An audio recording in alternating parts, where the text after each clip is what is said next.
I invite everybody to take your seats. We will get started tonight. We've got a lot to do. Start with the roll call. The record will reflect that Mayor Pro Tem Hill has an excused absence. Thank you. Next item is clarification of items on the consent calendar. Councilmember Daigle. I have none. Mr. Hinn. None for me. Mr. Selich. I have none. Councilmember Gardner. Item number 8, which is the well improvements, and we get, if we do it right, there's an opportunity to get a $250,000 rebate or something from Edison Company. Is that money, if we get it earmarked for something related?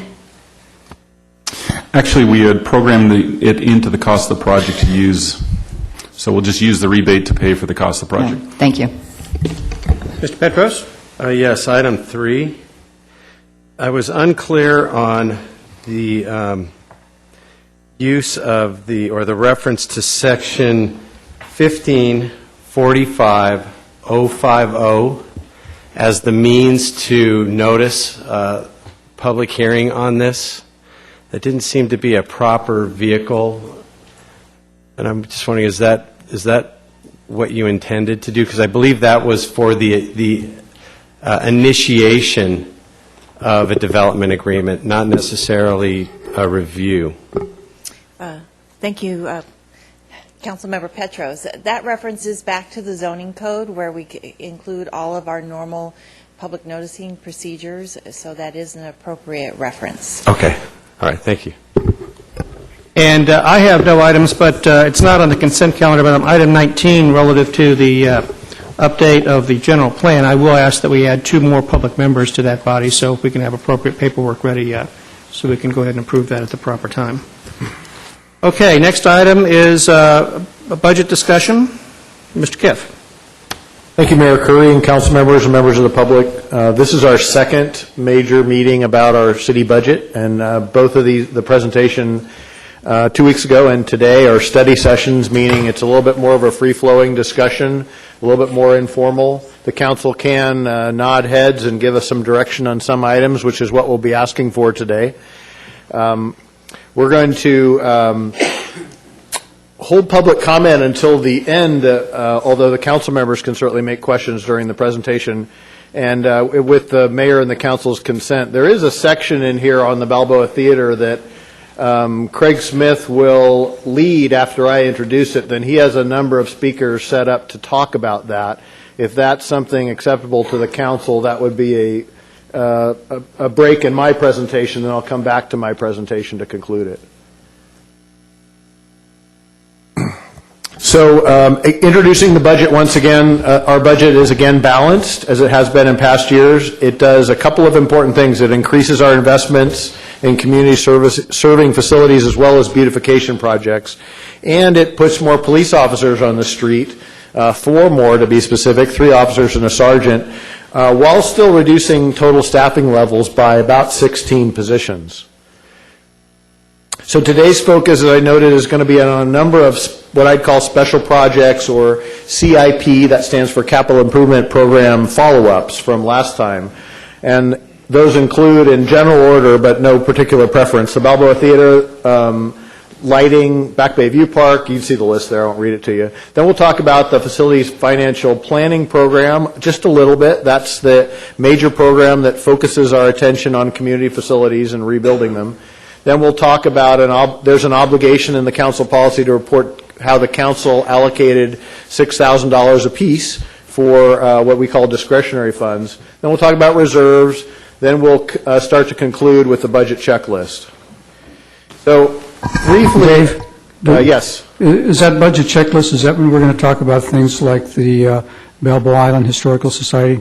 Yes, and you'll see that on the checklist. Okay. So. And at today's meeting, I'd like to see kind of heads nodding about checklist items, and then if I do see in a majority of the heads nodding, those will be wrapped up in the final proposed budget, which would be before you on June 11th. So first item on our list is the Balboa Theater. Just as a background, the city owns this property. It bought it in '98 for $480,000. They've been the Balboa Performing Arts Theater Foundation has been working on restoring that. They have the plans complete as well as a coastal development permit issued. They have a fundraising need of about $6 million, and you see how it's broken down there, with $1 million in cash on hand.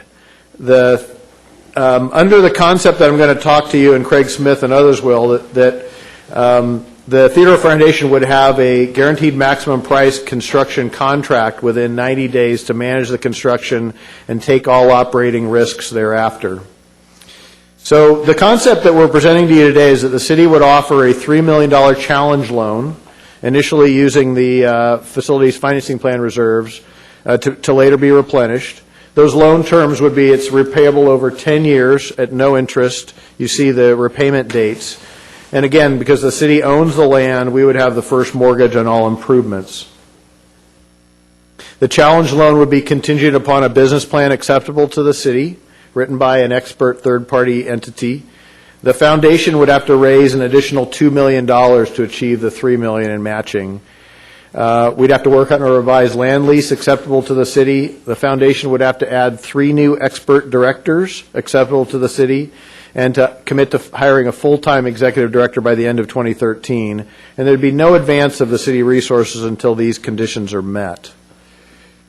So with that, I know Craig Smith wanted to make... Could you go back to the Certainly. previous? This one? Yeah.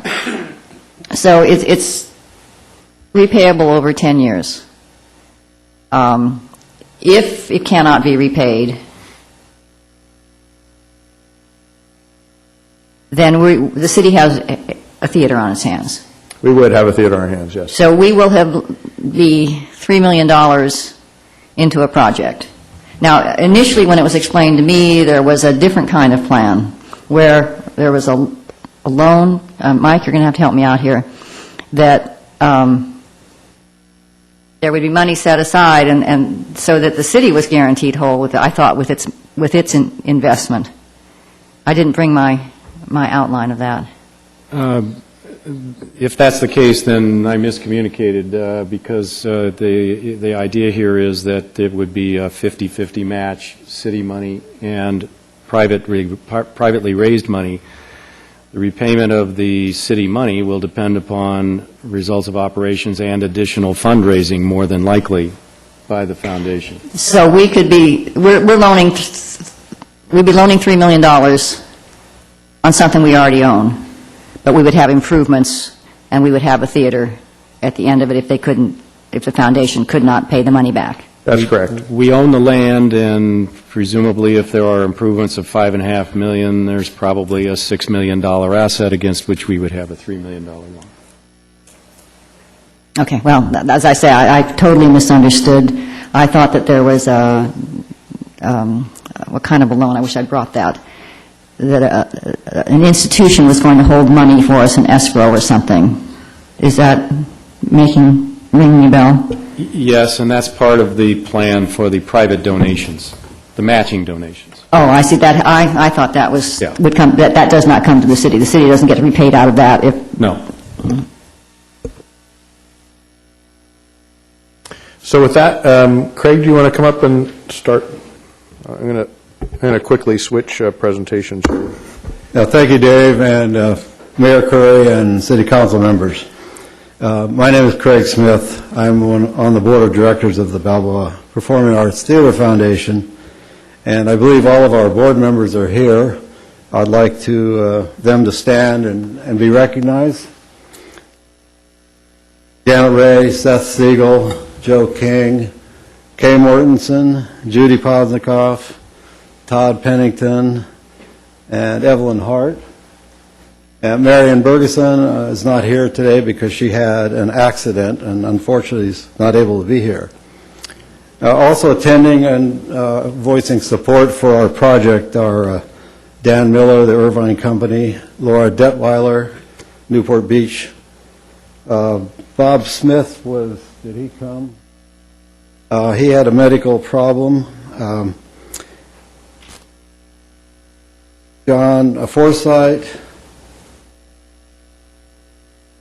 Thank you, John. Julia Foster is here from the Irvine Barclay Theater. Bob Martin is Executive Director of the Lenzik Theater in Santa Fe. Steve Rosansky, the Executive Director of the Chamber of Commerce, Rick Stein, Executive Director of Arts Orange County, and Ralph Rodheim, President of the Balboa Business Improvement District, Doug Freeman, Director of the First Foundation Bank, Tom Polak, CEO of Explore Ocean, Jerry Mandel is not able to be here, retired President of OC Performing Arts and former board member, Shalom Alat, CEO of the Jewish Federation, and Leslie Kyle from the Laguna Playhouse, and Arlie Katz. So with that, if I could have the first slide. Now is the time to renovate the Balboa Theater. Timing is critical while construction costs are still low. We have all our permits in hand, as Dave mentioned. Our building committee is in the final negotiations with 2 qualified general contractors who have experience building theaters. We expect to finalize a gross maximum price contract with one of them in the next 2 weeks or so. This will be at $5.5 million, including a contingency. And with that, we're targeting September of this year to start construction. Now, to ensure that the theater will not only be built, but can be operated successfully, which of course is our concern as much as it is the city's, we intend to retain AMS Corporation, an industry expert, to develop a credible and achievable business plan. We are in the process of recruiting 3 new board members experienced in the management and programming of community performing arts venues. We're furthermore committed to recruiting and hiring an experienced, qualified executive director to start by the end of this year. That's important to manage and plan for the operation of the theater once construction is complete, and also related to our ongoing fundraising. We're developing a performing arts education program in connection with the City Department of Recreation that will be offered in local schools, city facilities, and in the theater. We are prepared to provide 50% of the funding from private sources. So the budget of $6 million is broken down as $5 million for construction, $500,000 as a construction contingency, and $500,000 startup of initial operations. The foundation has paid all expenses to date and has no debts. We currently have $1 million plus in cash and pledges available towards our 50% of the cost. We also have a letter of intent from First Foundation Bank for an additional $2 million to be guaranteed by private sources. The city benefits from this project. I would like to emphasize that. I'm a businessman. I understand businesses. This is not a gift. The value of a city-owned building will be enhanced by this public-private partnership. The city will see an increase in local tax revenues, not only directly from the operation of the theater, but from the increased business in the surrounding businesses in the Balboa Village. The theater will be a catalyst for further economic revitalization in Balboa Village. And finally, it will be an important addition to performing arts offerings in Newport Beach. Risk management. We will have an ongoing capital campaign that will continue to raise funds for operations and our financing programs. The city financing will be repaid from donations, grants, and earnings within a specified period of time. As Dave mentioned, the city will retain ownership of the land and a first mortgage on the improvements until the debt is repaid. The value of the land and the improvements is roughly twice the amount of the city's loan. And I think finally, another point that's often overlooked is that the city, by this process, eliminates the liability associated with a non-building code compliant city-owned structure. Next. Let the show begin. So I will be happy to answer any questions. Otherwise, I'll ask for our next speaker to come forward. Okay, why don't you go to the next speaker, Craig? Mr. Miller. Good afternoon. Dan Miller with the Irvine Company, Mayor and members of the council.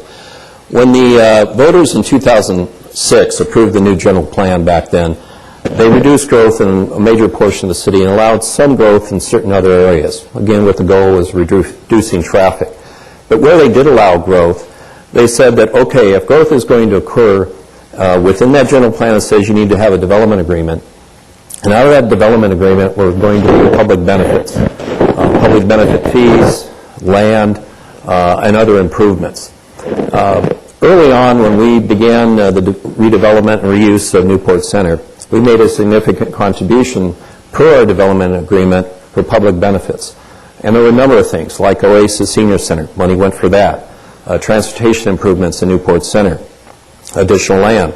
The park that's across from the City Hall was our land that we conveyed to the city, Lower Castaways. So what's being proposed today is very consistent with what we have done in the previous few years. So as mentioned, we will be making our last significant payment to the city for public benefits, $19 million, and hopefully in May of next year. So $3 million out of that going to the Balboa Theater is very consistent with what you have done in the past. And we totally and overwhelmingly support that, because if the community is going to see development and growth, they're going to want to see the benefits of that. Beyond the additional property taxes, sales taxes, hotel taxes, they get that. That goes for services. But in addition to that, they get some community facilities that they will not get if we just rely on city funding or public funding. So what is proposed to you today is consistent with that public-private partnership of using public benefit fees for these kinds of facilities. So the company is very supportive of this, and we look forward to other opportunities where the public can benefit from the limited amount of development that goes on in this community. Thank you. Thank you, Mr. Miller. Next speaker. Good afternoon, Mr. Mayor, members of the council. I'm Laura Detweiler, Recreation and Senior Services Director. And early on, when the theater board was putting together their business plan, we met with them to discuss how we could play a role in terms of collaborating with them. And it felt certainly like a natural fit for us to work with them in the area of performing arts education. As you're aware, we have a very successful contractual class program. We feel that we could expand upon that and that there would be great demand in terms of offering classes in the area of drama, singing, set production, producing, those types of things. We're always looking for other partners to partner with, and certainly additional facilities that we can program out of. I think also it's important to think about the synergy that we could have with them on the west side of town in terms of the programming that we're doing over at Newport L and the success that we've had there in working with those kids to expand programming in performing arts, and then also as well when Marina Park comes on board. So we stand ready to assist them when called upon and certainly support their efforts. With that, I'll introduce Joe King. Thank you.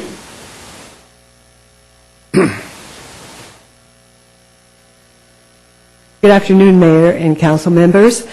My name is Joe King, and I'm a member of the board of directors of the Balboa Performing Arts Theater Foundation. My good friend Todd White is a supporter but is unable to be here today. He asked me to read the following. Hello, council members. I'm sorry I can't attend this meeting. I'm Todd White. While I grew up in Newport, I live on the peninsula about 5 blocks from the Balboa Theater. My wife, Linda, and I love theater, especially local theater. I'm currently a member of the Board of Trustees of South Coast Repertoire Theater. We also have season ticket holders at the Chance Theater in Anaheim. We know firsthand the many benefits local live theater can produce for residents, businesses, and the community at large. We have been and continue to be very supportive of efforts to bring the Balboa Theater back to life. The city also has been, and I hope will continue to be, strong supporters. I think we all agree that a rejuvenated Balboa Theater can be a great asset for education, entertainment, and economic stimulus on the peninsula and beyond. Thank you. Thank you. I'm going to read a note from Robert Smith, who, due to medical reasons, was unable to come today. He was going to try, but didn't make it. And the council members have a copy of this. As individuals who are supporters of and have been involved with the Balboa Performing Arts Theater Foundation, we believe the city's investment in the theater will be beneficial to all of Newport Beach. We understand that the theater will be staging a variety of performances and will be conducting, in conjunction with the city's recreation department, arts education for the youth of our community, modeled on a successful program that has been taking place in Rancho Palos Verdes. As educators, we both believe that bolstering the arts and cultural activities available in our city has a wide variety of benefits. We applaud the council's decision to commit more resources to the cultural and artistic life of the city. We believe supporting the Balboa Performing Arts Theater fits well into this endeavor. Sincerely, Robert Smith and Carmen Smith. Bob is the chair of the City Arts Commission.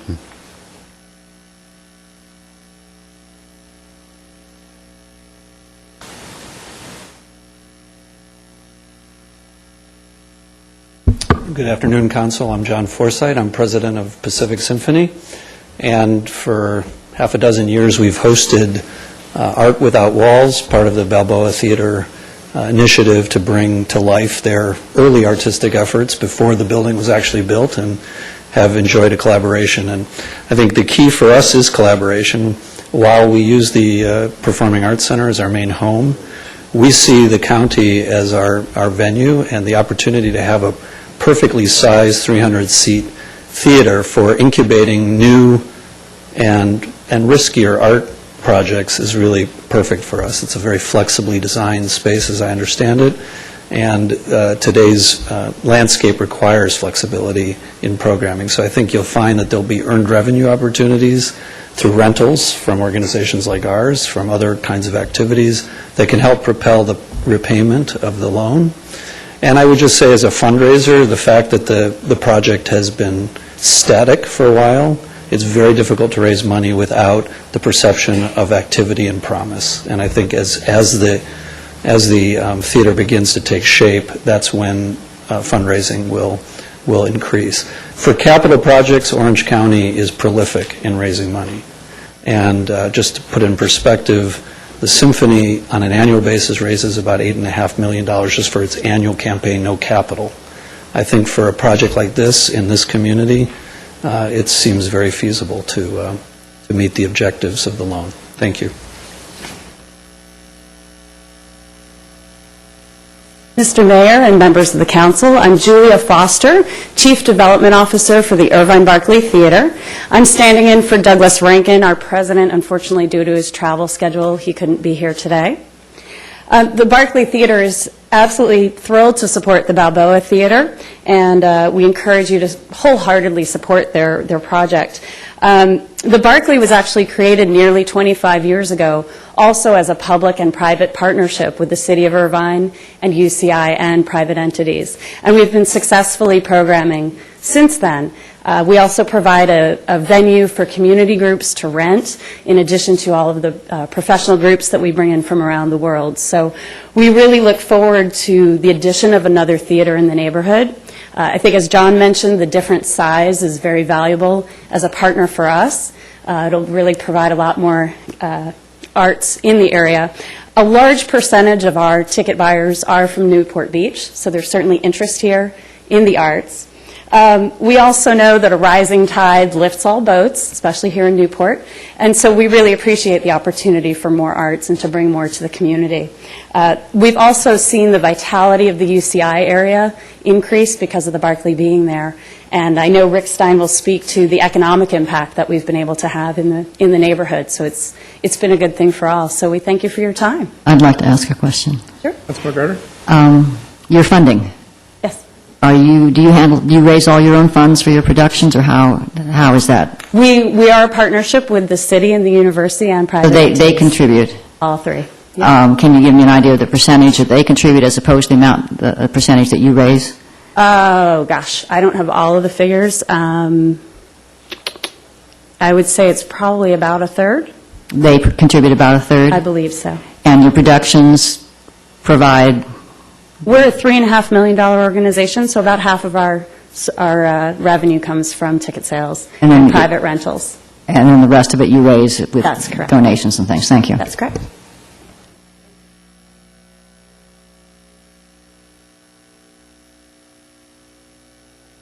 Mayor, council members, I'm Bob Martin. I dress informally because I knew I was coming to Balboa and Newport Beach. I'm sorry I left my tie and jacket back in Santa Fe.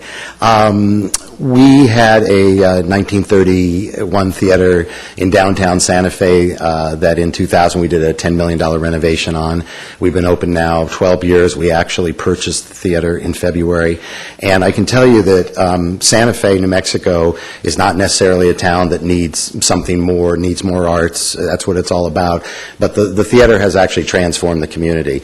When I first went there for an interview, December 15th, the downtown was dead after 6 o'clock at night, and I said, there's no way this thing can work. We now have over 200 performances a year, especially in the months when you would never think people would go out, because in Santa Fe it does happen to be cold and snowing. January, February, March, it's filled.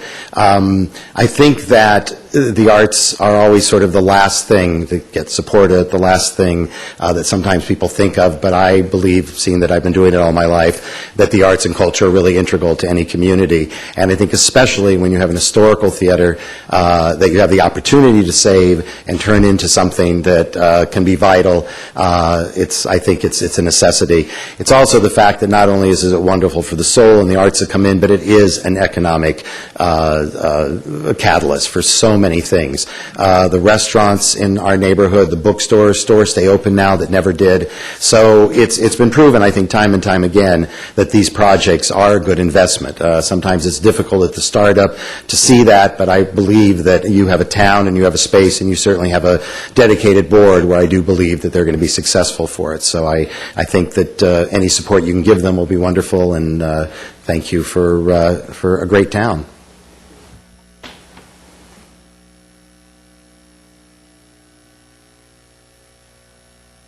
Good afternoon, Mayor Curry and former fellow council members. It's kind of unusual to be on this side of the podium. Well, and Tony, too. As you know, I am now the President and CEO of the Newport Beach Chamber of Commerce, and recently at our last board meeting, we received the same presentation that Mr. Smith provided to you today. After discussion, after Mr. Smith left, the board unanimously voted to endorse the proposed plan. We feel that it's a boost for the local business community down there, and certainly they need a shot in the arm. And so the Chamber wholeheartedly supports the proposed plan. Thank you. Good afternoon, Mayor and members of the Council. I'm Rick Stein, Executive Director of Arts Orange County. We are the officially designated local arts agency for the County of Orange, an independent nonprofit organization. We do a lot of research, and I bring to you some harder numbers as opposed to the anecdotal stories of, oh, this will be a great boon economically to the community when the theater opens.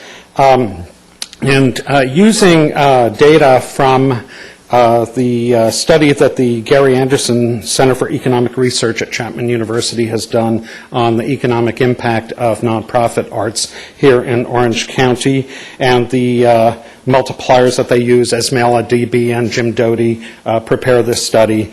And based upon the initial business plan that the Balboa Theater Foundation has prepared, the total economic impact on the community when the theater is up and running is expected to be over $15 million a year.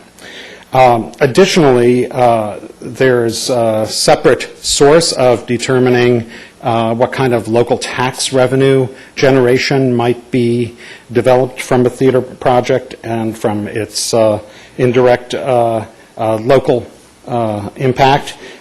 There's two different sources for that, and one is the LA County Economic Development Corporation. They would predict on a project of this at least $50,000, and then the Americans for the Arts calculator, being an arts entity, of course, projects a little bit higher in the $150,000 to $200,000 range, and those are per annum figures. So, as you know, it would be a great boon to the revitalization of the area, but these are some harder numbers that you might want to get your hands around. Thank you. Councilmember Gardner. Question, yes. You said that you've seen the initial business plan. Yes.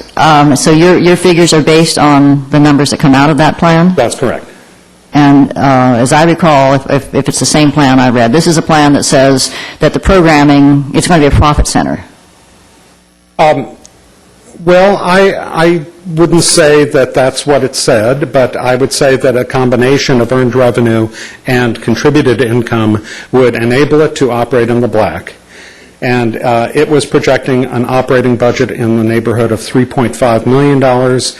That's probably a bit of a high figure. That's more in the range of what the Irvine Barclay Theater budget is like. So if you want to knock down my figures a little bit, I would understand. But the best practices in the field of nonprofit performing arts centers is that they must rely upon a mixture of earned revenue, contributed income from private individuals, and where communities really care about them, the municipality or county in which they're located will also contribute.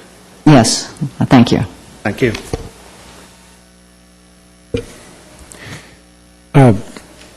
Is that it, Craig? Mr. Hand. Mr. Mayor, thank you for your indulgence. I'd just like to put a few closing comments on the previous discussion. First thing I'd like to do is express my most sincere appreciation to the Balboa Theater Foundation Board for their passion and perseverance and tenacity in continuing to move this project forward and taking it to a point now where it's at a critical juncture to proceed. When I started out on this, I was mostly influenced by the need for this to be an anchor to the revitalization of Balboa Village. I still believe that that is a very important objective here, and it still drives me hard here to try to find a way for this project to move forward. But I've also come to believe that it will be a significant entry into the arts and cultural scene here in Newport Beach as a whole, being really our only performing arts venue, professional performing arts venue in the city. It's an entry into our cultural scene that I think is so important. I would like to emphasize here that what is being presented is an approach, a concept, a plan to move forward, to see if there is a viable path to get the theater, up and running. It's a conditional plan. So the Theater Foundation needs to raise a good bit more money. And most critically important, we need to see a business plan that is completely credible and assess it when we see it as to its achievability. So that's probably the critical requirement here. Another requirement that I think is very important for the long run is to substantially enhance the expertise on the Theater Foundation Board with 3 new directors that will bring experience with community performing arts venues to move that forward and to manage it toward a greater level of success. And then, of course, it is a secure investment from the standpoint of the city in that while it's true that this may not ultimately be a successful venture, even if it isn't, there's a substantial asset there for which the city's money would be protected. So what we're about here is to unfold a plan that we can, all of us up here on the dais, me included, assess objectively and make then a final decision in light of the best objective facts regarding this plan for this $3 million challenge loan. And we know what the conditions and the requirements are, and I'm looking forward, with the indulgence of my fellow council members, to pursue this plan, recognizing that we're making no final decisions today. So I, again, wholeheartedly support this, and I'm hoping that the consensus on the dais here will be to move forward and get to a point where we can make those final judgments. Dave, back to you. I have a question. Councilmember Gardner. There is a business plan, and you're going to create a new business plan, for which I'm thankful. I myself had questions about the original business plan, and I'm not from the arts, so my questions probably didn't mean very much, but they seem to be shared by a number of people I spoke to. We, as a council, then, are going to review the business plan. Are we going to be the final judges of the validity of that with our lack of expertise, or are we going to do as we did before and have a third-party thing, or is that to be decided down the road? The plan, as it is in my mind and in discussion with Craig Smith and the Foundation Board, would be to ask the city to independently engage an expert, a different expert than looked at the last business plan, and develop its own scope of work for that peer review to take place to give council a better view and an independent view. So that would be our investment as far as the planning. We would not be contributing to the plan. That's correct. I don't know what the cost of that would be. The last one that was done was around $15,000. I imagine one that we might hire with a completely independent party could be something more than that, but I think it would be money well spent. The concern I have is not that I was a member of the board, I support the theater, but my concern is I'm not a member of the board now, I'm a city council member, so I have a slightly different approach. I'm very concerned with the timeline. I'm very concerned that it's so tight, and I want to be very careful that this business plan is critical for me. I think it's critical for all of us. We want to make sure that what we're investing in is going to succeed, and that it's really got great bones, which a good business plan will give it. I want to be sure that we have time to do a good business plan. I know you've spoken to somebody, you have somebody in mind. Have they given you an idea of the kind of time frame that they need? We're expecting a proposal from them tonight. They've quoted 4 to 5 weeks to do this plan. These are people, it's called AMS Corporation, very well-known and respected in the field. It was recommended to us by Bob Martin from the Lensick Theater. The principals are very familiar with this area. They work for the Segerstrom Center, for the Knowles Theater, which is we're basing our education plan on. And they told me they have a database of 200 theaters like the Balboa Theater from which to draw comparable information and establish. They feel comfortable with that timeline. Right. All right, thank you. That's their proposed timeline. Thank you. Mr. Mayor? Councilmember Daigle? I was wondering, I will be supporting the proposal, I think, as the Irvine Company indicated, that signaled that we need to have these private-public partnerships, and I think as Councilman had laid out for us is the process to try and achieve that.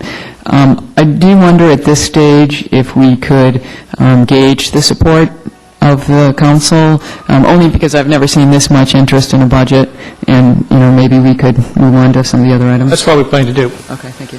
Mr. Selich, you want to make a comment? Yeah, well, I too am a supporter of the theater, but as Councilmember Gardner said, that have a little bit different perspective sitting here as a city council member. I'm in support of moving ahead on this, but I do have one concern, and that is I think I heard at least 2 speakers say that successful operations of this type need municipal support to continue on. So when we get down to making the final decision, I think it needs to be made clear where that support is going to be coming from, and if it's expected that the city is going to be supporting the operations of this facility in the future, or if it's going to be totally from donations.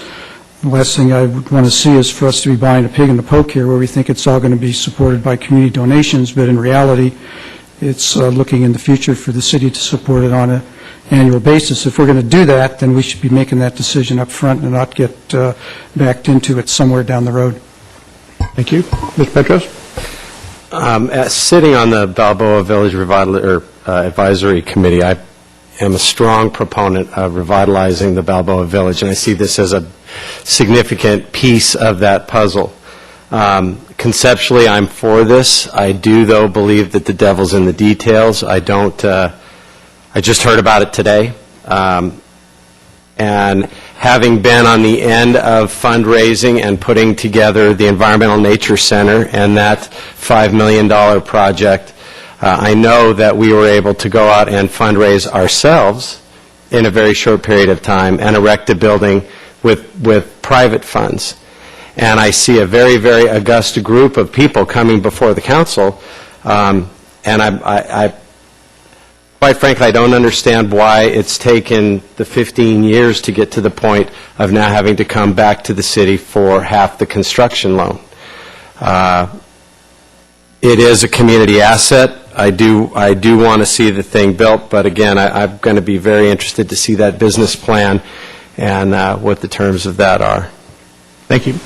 Let me say for my part, first of all, I want to recognize the work of Councilmember Hinn in pulling this together. Mike has been working tirelessly to revitalize the entire peninsula. And I actually think this project is one of the linchpins of Balboa Village in terms of its economic revitalization, in terms of its the ability to catalyze other investment that will come in to the community. We're very fortunate in that we're underinvested in the arts in Newport Beach, and we don't have to build a Segerstrom Center. We don't have to do our own Pageant of the Masters. We already have an art museum. So around us or within our community, we already have fabulous facilities. But we don't have many of our own that we can take advantage of that speak specifically to the needs of the Newport Beach community, which is why I'm a supporter of this investment in this theater. I share Mr. Selich's concerns about ongoing operations, and I would just caution those developing the business plan that it should not be predicated, in my opinion, upon ongoing operational support. But I do believe that this is one way that we can both revitalize the peninsula and Balboa Village, and we can address our underinvestment in arts going forward, so I would be supportive as well. Okay, Mr. Kiff. I think you got your feedback. Yeah, thank you, Mr. Mayor and council members. I do appreciate that feedback. So I didn't see an objection to what I categorize this on the checklist as an assignment of funds. In other words, I put a bracket around it. It would not be appropriated. It would still be reserved until such time as the conditions are met. So that would be something you can talk again about when you see the checklist, because you really need to put this in the context of other available funds and other needs. So we're just going to kind of continue down our random list here. I'm going to ask Dave Webb quickly to talk about an item that Councilmember Gardner pulled up last time to talk about kind of what it would take to finish our streetlights. So, transfer them all to LED. So, Dave. Thank you, Mayor, council members. A little follow-up from last time. We talked briefly about a couple of streetlight projects. We didn't particularly add one in originally this year because we went over our $5 million allotment that we were trying to keep to. But I wanted to provide this information to you. The next two circuits we're looking at doing are Circuit 75 and Circuit 79, which are both in the West Cliff, Irvine Heights area. These are the last two incandescent light circuits in our systems. Councilmember Selich asked for a little more detail, and you'll see it on there. There's 91 lights in Circuit 75 and 38 lights in Circuit 79, and the costs are broken down there. The total project, if you want to add it, is basically $645,000. And I add a little background information just so you can see what we've done in the past. The last 4 years, we've been undertaking changing out some of our aging streetlight circuits, and we've been adding LED technology. In the last 4 years, we've done 7 circuits. We've also redone the Balboa and the Newport Piers and the areas around them with LED and new lighting. And out of those, the 6 circuits we recently done, we've basically seen an average energy savings reductions of 47%, and our payback's about 15 years on that. And when I say those circuits are complete rehab, we've been doing pole boxes, conduit wiring, and relamping. If we just did LED lamps alone, again, the question would be how long it takes to pay it back. Currently, it's about a 6-year payback on that. So that's some background information, if you like, on this item. A question. If we do just the fixture replacement only, then do we have to go back in a few years and do the whole thing?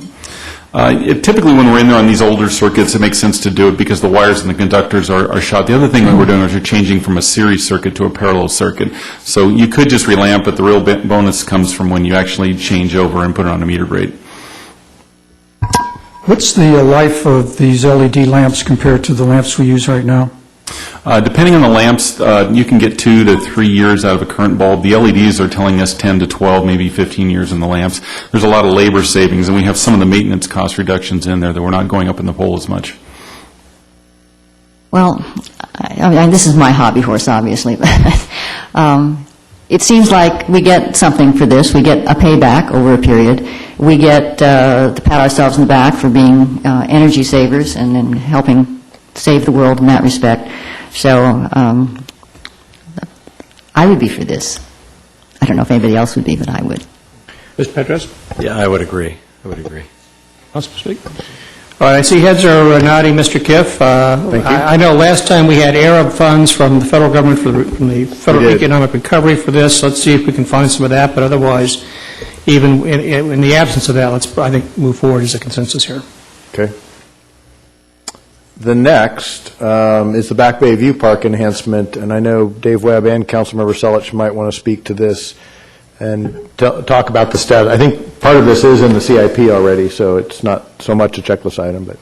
Yes, that's correct. Last time we had this in the CIP, and I didn't have a map. I couldn't find one, and Councilmember Selich actually found the original version on it. So you see it up on the screen there. This was actually in our budget back in 2006, and it was removed back then because we're trying to cut down the general fund. So there's $350,000 back then. This puts the money back in the budget, and it basically goes to enhance the park. Some of the enhancements we're looking on doing, enhance the planning areas, enhance the viewing areas, maybe do some amenities for cyclists, and better park signage, maybe some possible public art. There's some ideas to improve the parking for visitors on this. It's a little challenges on the corner of Jamboree and Coast Highway, and also maybe enhance the treatment edge around the park to add a little look to it so it looks more like a park. But maybe Councilmember Selich can give a little more on that. Thanks, Dave. Well, that pretty much summarizes the ideas that we've had on this. And one of the things I want to emphasize is we're trying to do this in a way that we don't have to go back to the Coastal Commission and deal with revising the coastal permit. So any planting that takes place would be within the plant palette that's in the permit, and a lot of these other issues need some further vetting on them. The diagram that's shown is where we left off when it was dropped from the CIP program. That particular plan would have had to go to the Coastal Commission, so we'll go back and work on it a little bit more and see what we can do. One of the biggest complaints I get in my district is the fact that it doesn't look like a park, so we're trying to come up with a way to make it look and act more like a park than it does without going beyond the bounds of the coastal permit. Go ahead. Councilman Gardner? I was going to say that I agree with the talking about the enhanced edge treatment. I think that's a great idea, and also try to find more parking.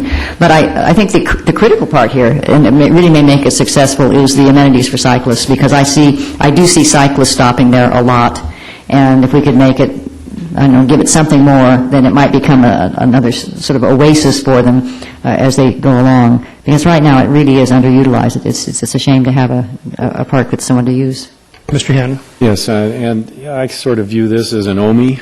You know, we had this in the budget a couple of years ago when things got a little rougher. It was one of the things that dropped out. It needs to be reinstated. This needs to move forward, in my view. I think you got some correction there. Go ahead.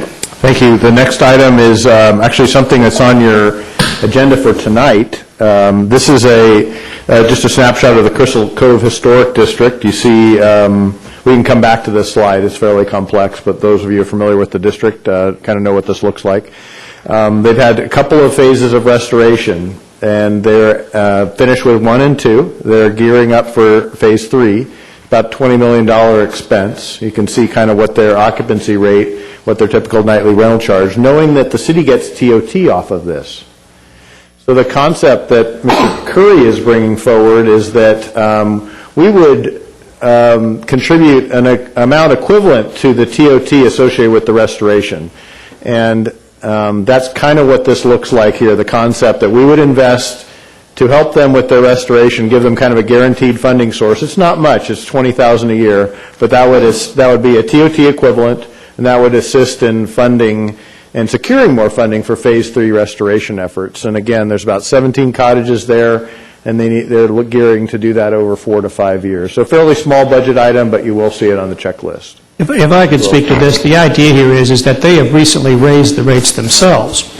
and they were going to generate about $20,000 a month more in additional revenue, so the $20,000 a year represents the TOT tax the city would get. So what we're doing is we're taking the money we would otherwise receive because they are raising the rates for the restoration and reinvesting it back into the project to create 17 more cottages upon which we will also receive TOT tax. So we're investing to generate additional revenues that ultimately will flow to the city.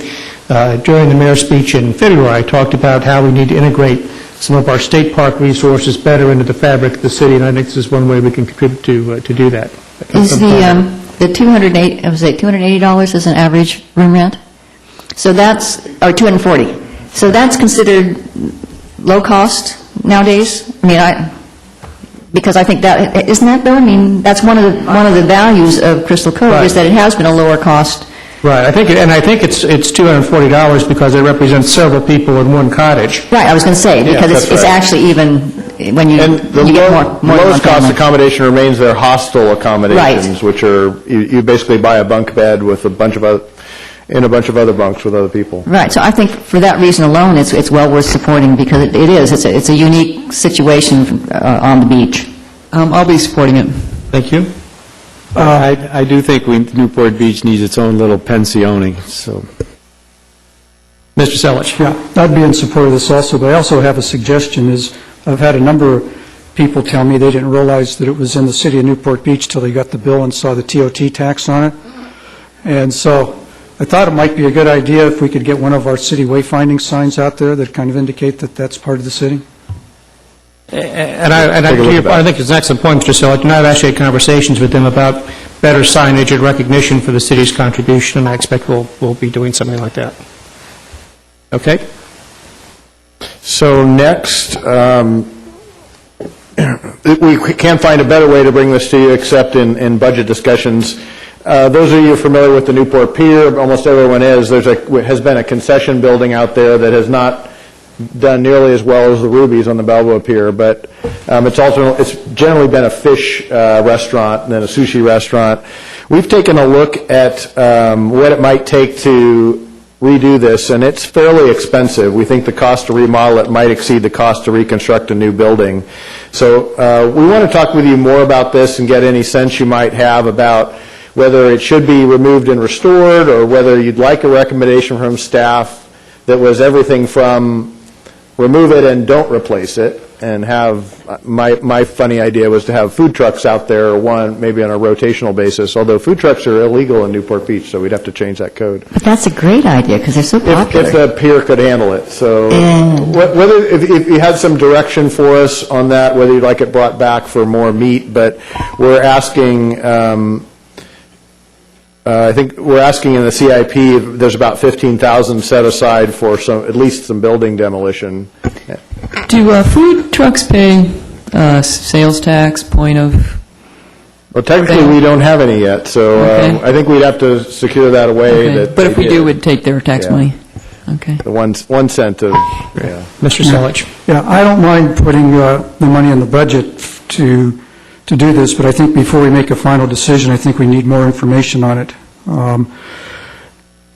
Even though it may seem costly to remodel the building, think about this, it might be better off to remodel the building than tear it down and then decide later we want to rebuild it and then have to go back to the Coastal Commission and get all the permits and stuff to rebuild it. So I think we need to think really hard before we take it down, and I'd like to see more information on it before I'd be willing to make that decision. Mr. Petros? Yeah, I also would like to see more information on that. In reading the documents that were prepared for us, though, it did sure seem like there's not much in that building that could stand, and it would almost seem like it would be much more cost-efficient just to tear it down and reconstruct. I'd also like it, maybe look at, if we were going to rebuild it, finding someone and letting them rebuild it, and then we make a deal on the lease or something for a lot of years, and so we're not having to build the building that we don't, I mean, that's not our business, building restaurants. So that might be something to do. Well, that's right. And what we want to probably do, let's put the money in the budget, but let's then go out for an RFP and see if there's a concessionaire that wants to take it over. I remember when Long Beach rebuilt the municipal auditorium, and there was one wall left standing, so it made it a reconstruction or a rehabilitation project as opposed to reconstruction. And it may be that that would have some advantages to whoever might want to come take it over. For my purpose, I see nothing historic about what's out there now. I have no compunction at all if after we have a closer look at it, we conclude to take it down. That'll be just fine. So. All right, thank you. Next item is we have on the checklist $100,000 assigned for an arts and cultural activities master plan. We would do an RFQ, actually a request for qualifications to do this plan. We think $100,000 would about cover it. What this would assist the city to develop a plan assisted by the Arts Commission with public input to cover all art forms, visual and performing, museums, arts and cultural facilities, and help us refine an art and public places program, how to best manage public art, maintain it, protect, and show it, and how to structure recurring funding for all of the above. So you'll see that on the checklist. Mr. Mayor, I had a question. Councilmember Daigle. As part of our kind of master planning, will there be kind of a site plan for the Civic Center area? And I mentioned that I recently visited Cerritos, and they have a sculpture garden, and they had their landscape architect dimension it and scale it, and so there was a lot of input from design professionals. I mean, where do you see this property going as far as any sort of site planning and how we're going to go about placing public art? Thank you, Councilmember Daigle. This site actually does have a arts master plan, and it has spaces, upwards of 40 or 50 spaces for art, and it designates some spaces as spaces for larger art, some for more intimate art. And I would expect this plan we hand the Civic Center plan to the master planner and incorporate that within it. And this plan was done by the landscape architect. Mr. Mayor? Mr. Henn? Yeah, I'm particularly pleased to see this item come before us for checklist approval, because I think it's just absolutely critical that we have a publicly vetted and hopefully strong consensus around a master plan before we get to the point where we're generating significant funding from the arts initiative that the mayor brought forward here just a couple of months ago, and also that we have recurring funding for arts programming. That's just absolutely essential. I think then with those three legs in place, we'll really be well positioned to move forward with significant enhancement to the cultural underpinnings of our community. Councilmember Gardner. Excuse me. I know that the City Arts Commission is developing its own master plan, so I'm hoping that they will be an integral part of the planning, that they will be consulted and respected in their role. Okay. My view is they should play an integral part in this. They probably are the closest collaborator for the public to the consultant that would be brought on board to make sure that we get the public input that we need and we've got the right venues and so forth. So it says assisted by the Arts Commission on the slide. That is part of the... Sorry, I didn't read that. Yeah. Okay, thank you. I'm going to move next to bids, and your council is familiar with this. The proposal is to allocate for all four groups, and let me back up a tiny bit. We used to have 4 bids. Now we have 2, in effect, if tonight's action is approved, we would have 2 merchants associations, and for at least the indefinite future, 2 business improvement districts. They would each get $40,000 per year for marketing improvements. This replaces, in some cases, or supplants, in some cases, other city support. Some of them will no longer have to raise members from their dues because of especially the 2 smaller ones. There would be agreements for up to 5 years to this effect, and they'd get $10,000 extra in the first year at least if they work with Newport Beach and Company for branding and websites. So that's what that looks like as a part of your budget. Dave, it seems to me we don't quite see the whole story up there from the perspective of the net impact on the city budget, because my understanding is that moving to this approach, at least for the Merchants Association ones, will allow the city to have some operational savings. And if this $40,000 funding comes in place of other funding for the other 2 to some extent, so we're looking at possibly $200,000 altogether, but the net impact on the city budget would be something Is less. significantly less than that, I think. That's right. Is that right? Okay. Yeah, actually, I don't think I have this as a checklist item specifically. It's built into the budget that way. And just as a reminder, the next slide talks about which bids would remain and which would be disestablished. Councilmember Gardner. It says for 1 to 5 years, I'm hoping that we are structuring it so that we have a 1-year review. Since we're doing something new, it would be nice to have an escape hatch if suddenly the city finds it's not working. Okay. I think it's difficult for us at this point with 2 new entities to just commit to 5 years without any way of saying, well, that didn't work out and we should not be spending that money.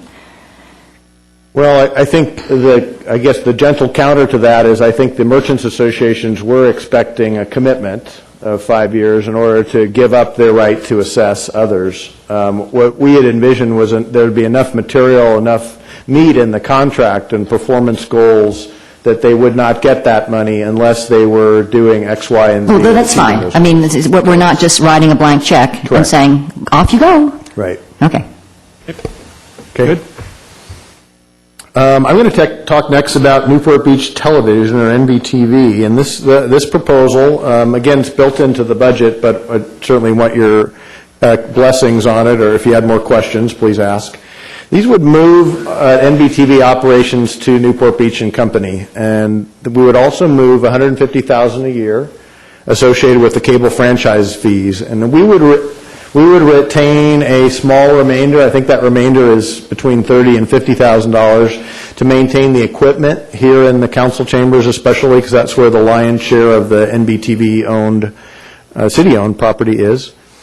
And with that transfer, Newport Beach & Co. would have what I'd call a must-carry list of shows. The remainder of the airtime would be up to them, and there is a lot of airtime remaining, but they would have to adhere to the city attorney's guidelines on programming. It couldn't be something inconsistent with operating a government channel. So some of those examples of must carry, they're on the next slide. This is general. Again, this is subject to refinement as we talk with you more and in BTV more, which basically is certainly city council meetings, some additional other shows addressing key issues in the city, government profile shows, some coverage of special citywide events. There's always the pet adoption show that maybe could be a little shorter with all due. I see Mr. Rosansky is still here. Darn, I wishing he was gone by now.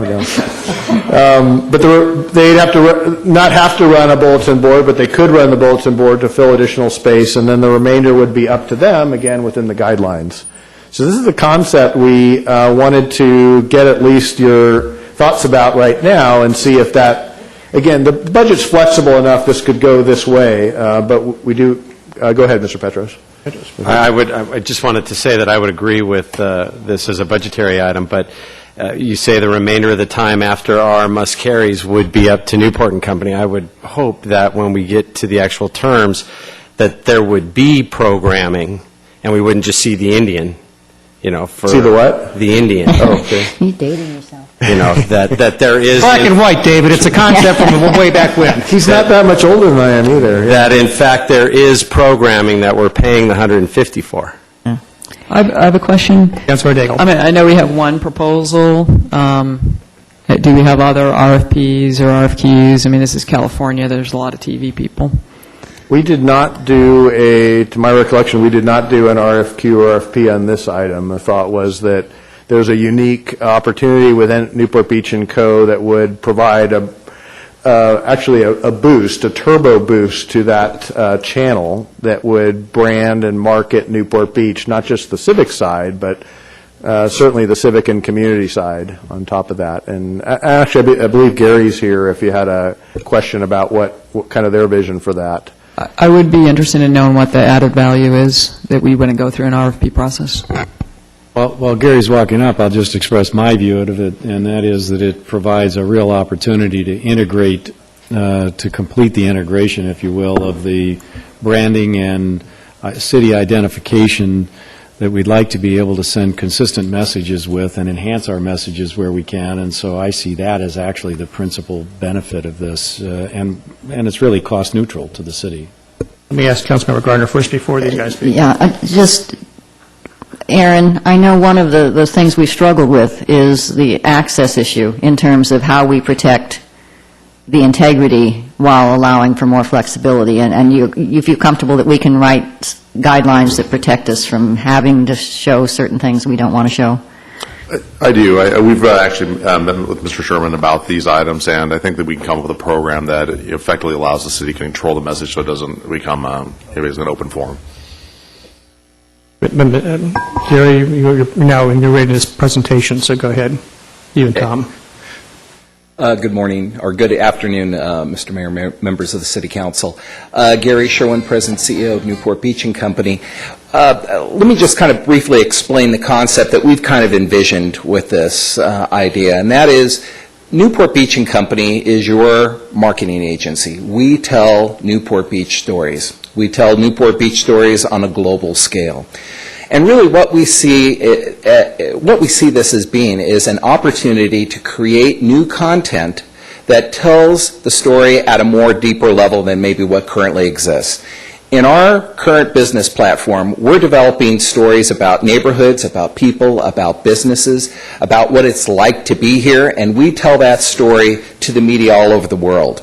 What we'd like to be able to do is to bring this concept and put it in more of a televised format and create a series of lifestyle shows.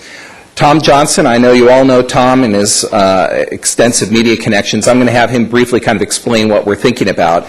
But really where we think our unique proposition is on this is that we can use Newport Beach TV not only to create content that we think is going to be helpful for residents of Newport Beach, but we can then repurpose and be able to feature on our Visit Newport Beach website, which then tells the story externally, which we can then repurpose and put into hotel room, in-room channels, which gives us, again, additional reach and telling the story on a multiple variety of platforms. Again, it's a more integrated approach to trying to tell that story. And we have a lot of great stories to tell. So I'll let Tom maybe explain some of our initial thinking on this. Okay. I'm Mr. Mayor and City Council.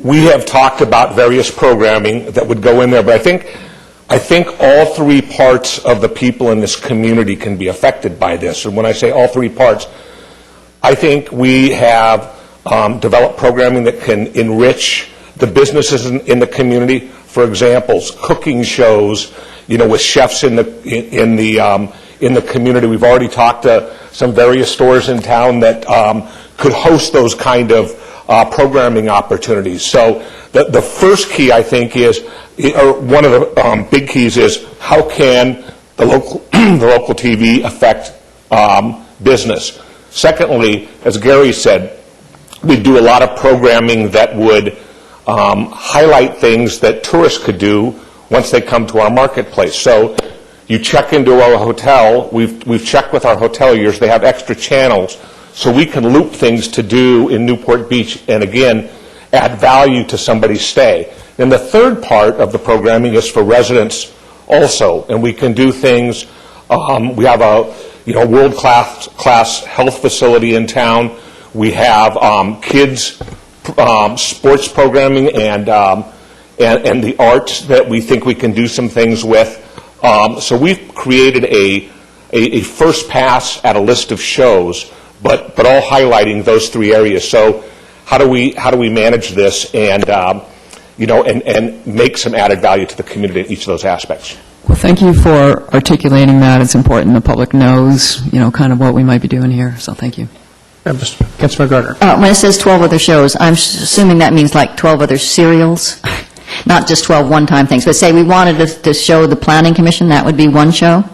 Not necessarily. I think we need to flesh that out further. With this, the concept was not to load in serials besides the City Council meeting. If you wanted to ask for Planning Commission, I think that's a valid thing to ask for, but we need to have a further discussion with Newport Beach and Co. to figure out if it still makes sense to them if we start to take more and more of the hours associated with the channel.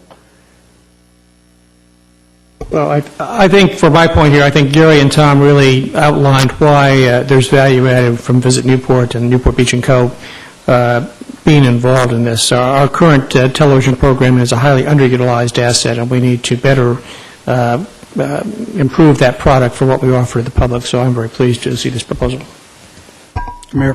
Mr. Selich. Yeah, I'm probably in the minority on this, but I've got some real serious reservations about this. My impression of these channels was it's to educate and inform the citizenry and not use it for commercial promotion of the city. And it seems to me it's going beyond that and getting into something like this. And, also it seems like we're creating more of a cozy, if you will, relationship with Visit Newport Beach, which has been kind of a separate entity from the city that's been funded by the hotels and been used for promoting hotels. So I've got some real serious concerns about it. The fact that we haven't gone out and seen what other opportunities there are to improve. I agree with you that the programming we do needs to be improved, but I don't know that this is the best way to do it, and I don't know that we've discussed other options. So I've got some real hesitancy on moving ahead on this. Just got a question for you, Dave. How much do we spend a year right now on this cable channel of our city resources? Do you have any idea? I'm going to ask Tara or Dan to help me out here. Tara says about 150. About 150? Yeah, I'd like to see how that's broken down at some point here. And are there any other cities that are doing anything like this? Is there some example out there that we can see of other cities that have taken this kind of a step? I don't know of any, although each city tends to do it a little bit differently. Some will form a corporation and hand it to the corporation to manage. Some will have, like our guys, part-timers. Some will have full-time staff do that. So there is a gamut of different things that cities do. Mr. Mayor? Councilman Gardner. To tag on to what Councilman Selich said, that gets back to my question, that it seems like we're getting, I don't mind the concept in general, but it seems like we're getting away, way away from covering city government and public stuff. If we would have the city council meetings and one show a month, 30 minutes perhaps. That when I look at this, I assume we would be able to expand our coverage.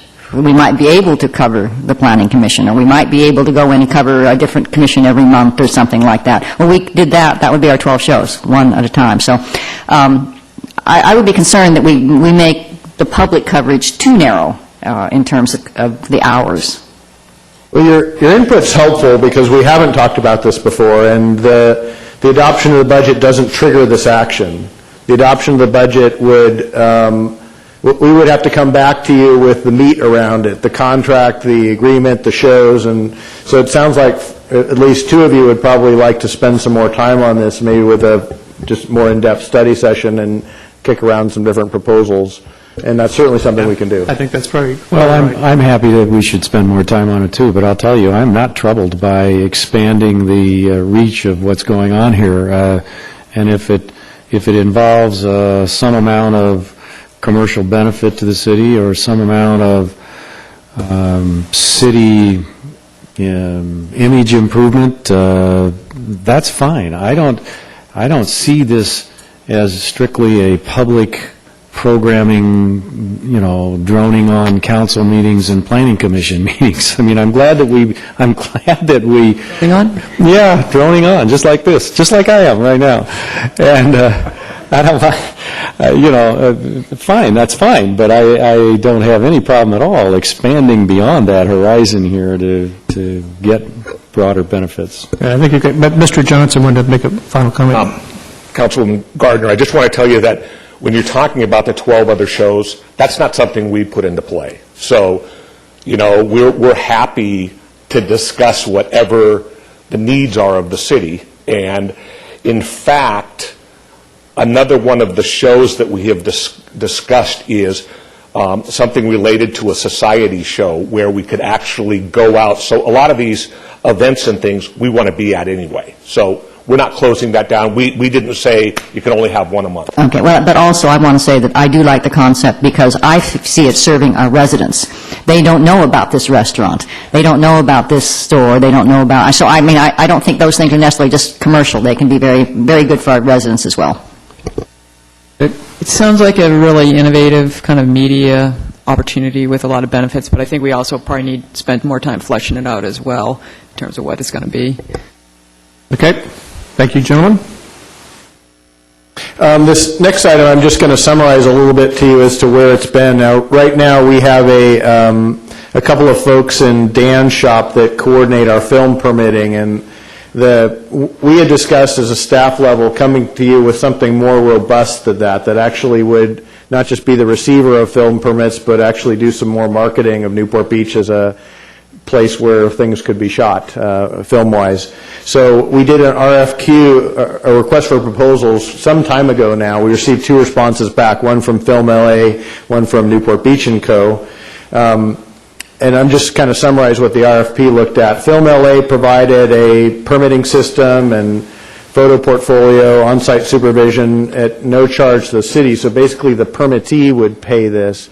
Newport Beach & Co. had an equally interesting and quality proposal, and that was, and I guess with an additional Newport Beach marketing twist to it, or a turbo to it, and they had proposed some allocation of city direct revenue to get that up and running and probably to continue as is.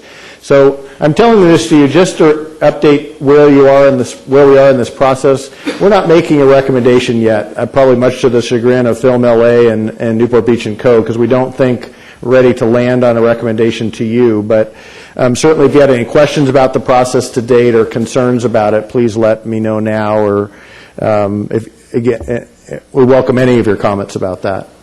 So I'm not asking for direction today. Okay. Looks like we're not giving you any. Okay. I'm going to move next to a couple of different things, again, starting to frame the issue for you in terms of, and the community in terms of what money is spent on. And this is an update to where we are with the facilities financial planning tool. And for the public, this is a tool we use to say, if we had to rebuild everything that we know we need to rebuild or build new things, what would that list look like? What would the time look like? What would the start date look like? What would the cost look like? And just as the Finance Committee works with this in great depth, and you see that the bottom line number there is $136 million over time, and the facilities financial planning tool will be brought back to you soon, just as a document so you can review where everything is on that. But for folks in the community, you could see we do intend to build new things and replace things. So this is just a snapshot of that. I'm not going to spend much more time. What's the West Newport land purchase? That is the 1499 Monrovia purchase. So that actually occurred in that's 2012. been done. Yeah. Mm-hmm. What's the park placeholder? Dan is whispering Bonita Canyon, is it sports park improvements? I'm hearing, Laura, why don't you get to a mic and give us 30 seconds on that. Good afternoon, Laura Detweiler, Recreation and Senior Services Director. This is actually to fund synthetic turf placement at Bonita Creek Sports Park. It's one of our heaviest used park. It's lit. We have problems growing grass there. So about 4 years ago, we did a study on that. Bonita Creek came out at the top of the list for us to actually think about putting in synthetic turf. And so we've discussed moving forward that in the future if funding is provided. Dave, did you say you're going to, later on today, present some more information about the facilities financing plan, or is this? I would prefer, I think that's a bigger item that would come back to you later. You'll see in our budget recommendations about the amount of money we're allocating towards it, but the whole breadth of it, I think, is a larger item. Yeah, I would then just comment that on this list of $137 million, with the possible exception of the police station, my understanding is that the plan currently allows for all the rest of this spending to be cash funded from existing and expected reserve contributions, not out of the general fund going forward. Well, I guess there is a general fund funding component, but it's the ongoing regular amount. That's but correct. This is cash funded expenditure. Just for the public's edification, the facilities financing plan is funded by a small contribution from the general fund, as well as savings, sometimes savings accrued over time, as well as some end-of-the-year savings. And then on top of that, it's developer fees. So all those things go into that to support the facilities financing plan. The police station, Yes. 2020, is our current station going to hold up that long? I mean, I thought we were thinking of maybe an earlier start if we moved. I will not let the police chief stand up and answer this question. I think they would like to move it ahead more quickly. This is where it is in the plan. That's a good reminder. This plan is a work in progress. Every time we look at it, we have an opportunity to make a modification to it. And when I say we, it starts with the finance committee and then to the full council. Okay. I promised last time to bring to you what our debt service is. You see the net debt service as a percent of general fund revenues is under 5%. It's 4.9. And this is the 2010, the major one is the Civic Center's COP debt service. And then there's a subsidy off of that from the Build America bonds. So that's our COP debt service. I'm going to move next to your discretionary funds. Again, this is a reporting obligation to the public. Just for the public's edification again, each council member gets $6,000 to assign per one of our council policies. They can't be just on anything. They have to be things of a community-wide benefit. This is the year-to-date spent and balances. I'm always leery about showing this to you because some folks will call and say, well, I could still spend those, and you could. So please do if you have areas you want some of your remaining balance allocated. These are the kind of things they go for. Again, they're just alphabetically. They're not by any individual council member. Next page, and M's through W. So there's a total of 23,189. Any questions about these slides? Otherwise, I'll just keep moving. Next to special event support, each year we kind of do something a little bit differently, and I know we drive our special event folks crazy in that. We do ask them to apply for special event support through some type of application that generally says, what's the good to the community? Why is this something meritorious of city funds? So this year the recommendation is as follows. It's about $248,000. It's a little higher than years previously. The proposed allocation usually reflects something about what they requested, as well as something about generally what we thought revenue was available. We were trying to stay at 250 or below. So I know there are a number of folks in the audience who will love to make a pitch for please allocate that amount or please allocate a different amount.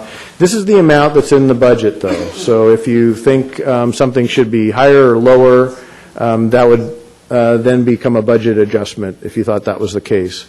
I would just point out that these numbers represent a 20% increase overall from last year. This is the list of groups that did not get the funding, feel it's recommended funding, so I feel it's important that we show that too. So there's another 60,000 in request. And again, during public comment time, I'm sure members of the public will want to come up and speak to this, and I'll pull the slides back up.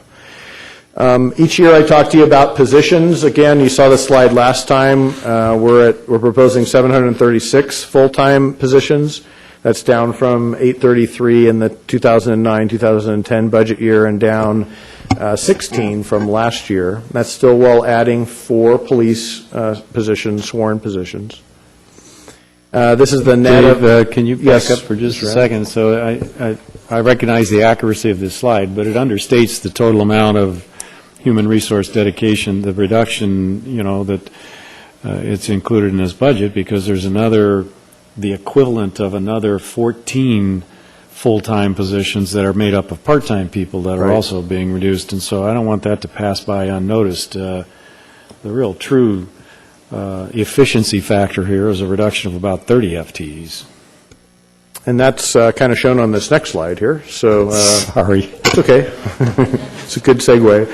You see the variance in the far right-hand column, the full-time position, and as Mr. Henn noted, these are these are not part-time positions. These are full-time equivalent part-time positions. So in other words, those 14.2, that's not 14.2 people, that's probably 30 or 35 people making up an equivalent of 14.26 full-time jobs.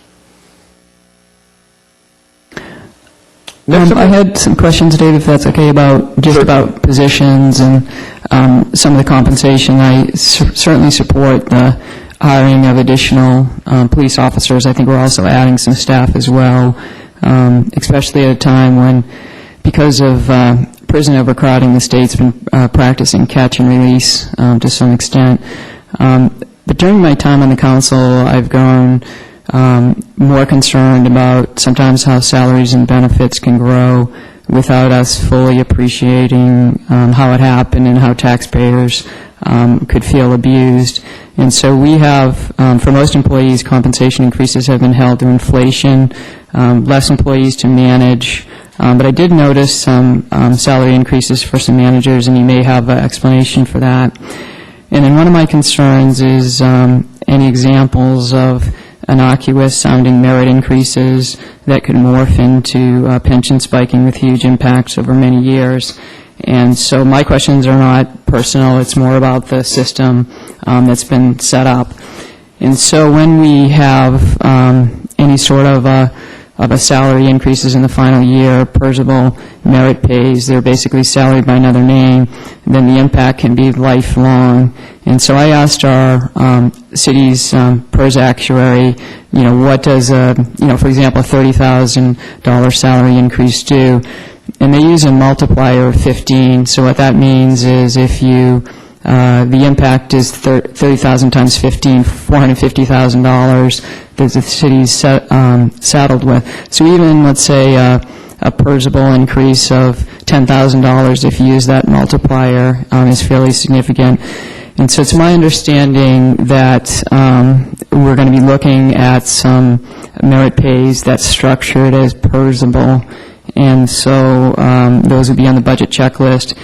And in terms of structuring bonuses as PERSable merit pay, does staff disagree with my point that these merit awards, which on their face reward our employees for extraordinary performance, will result in significant pension obligations for years after they've left employment, and certainly the council has gone on to other pursuits. So could you speak to the issue, please, of any PERSable merit pays? Well, Councilmember Daigle, you're talking about a couple of different things. Okay. Firstly, the only salary increases that any staff members have had, I guess with the exception of the three that are appointed directly by you, that's myself and Aaron and Leilani, happen as a result of the memorandums of understanding that you adopt. And the department directors are not covered within those memoranda, but they receive the same cost of living adjustments, and they also pick up the additional pension contribution. And by July, so in another month, the department directors will be contributing 9% of salary. I think that's the total number for right now, and it continues to go up towards pensions. I have not given anyone a PERSable raise at the department director level.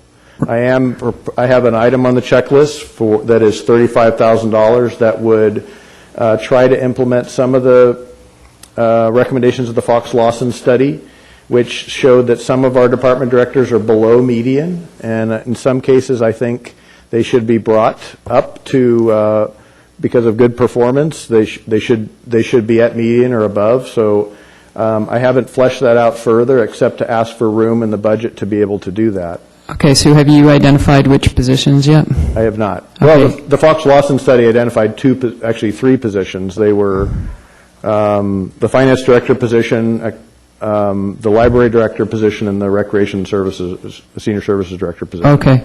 And are you going to be proposing PERSable merit pays or just bonus? I have not gelled on that yet. I was just asking for room in the budget to be able to do that. Okay, but they're going to be on a checklist, so the council can vote up or down? That's correct. Okay, thank you. And then with respect to the librarian salary, because that was one of my questions, that when I looked at the Fox Lawson survey, and I don't think everybody on the council has a copy, but it showed the market median at $134,000. This was the survey that they did, and our librarians currently paid $157,000, and the proposed salary increases to $172,000, and then there'd be like another potentially PERSable salary increase. And I should give you a copy, too. I think you may be confusing a car allowance with her salary in that section. Okay. Well, currently, according to Fox Lawson, our librarian is paid #1 in this region. There's no librarian in Southern California paid more.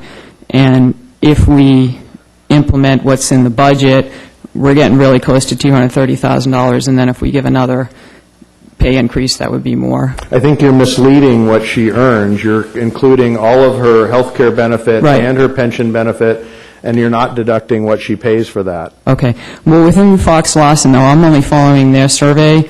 I did something independent which verifies what they said, what Fox Lawson said is median's 134, and we're already paid #1. So anyway, and then the other question that I have relates to the position tracker.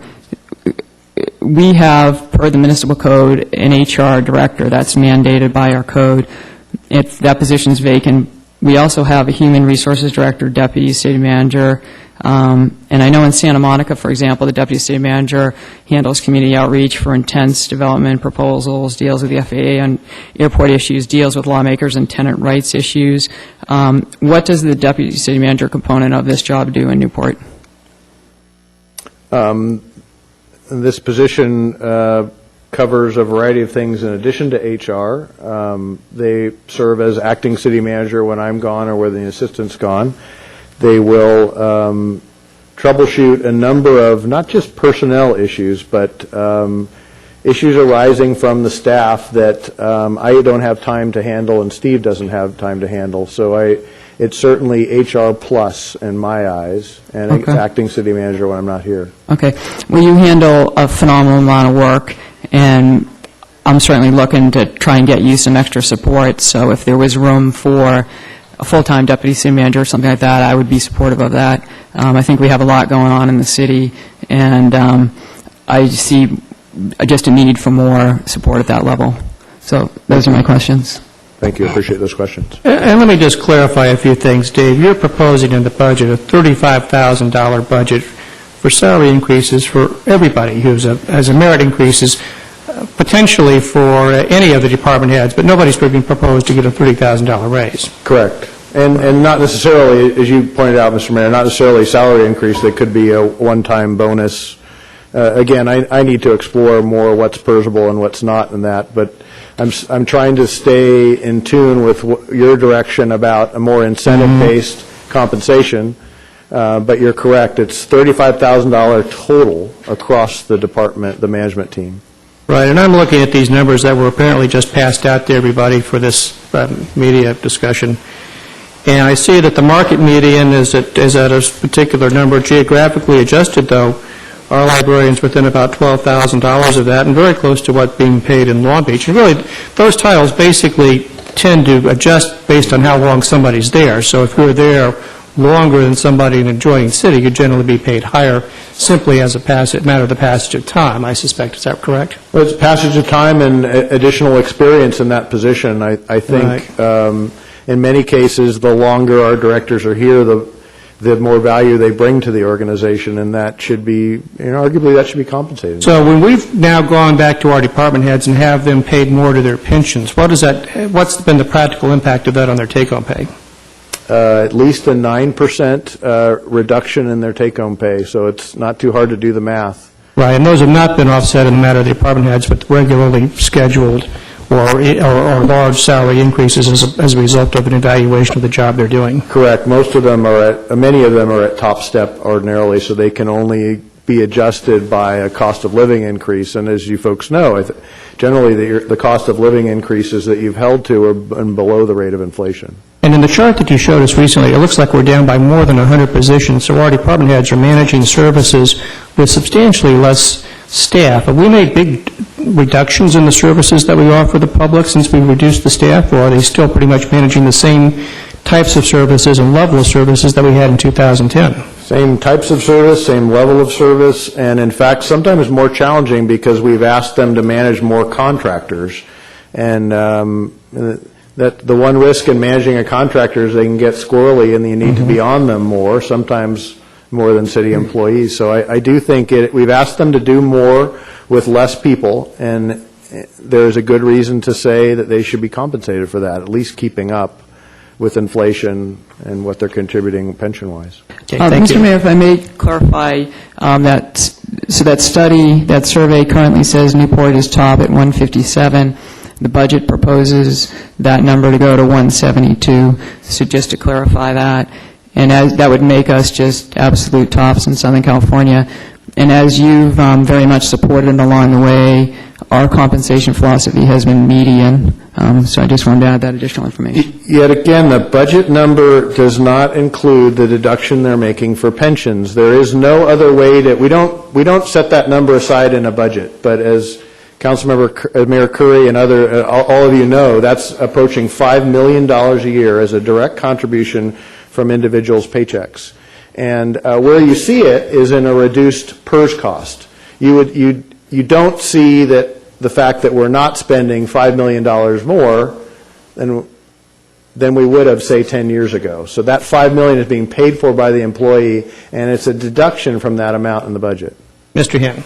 Yeah, I just want to clarify one thing. The compensation philosophy that we've adopted targets median as the starting point for evaluation.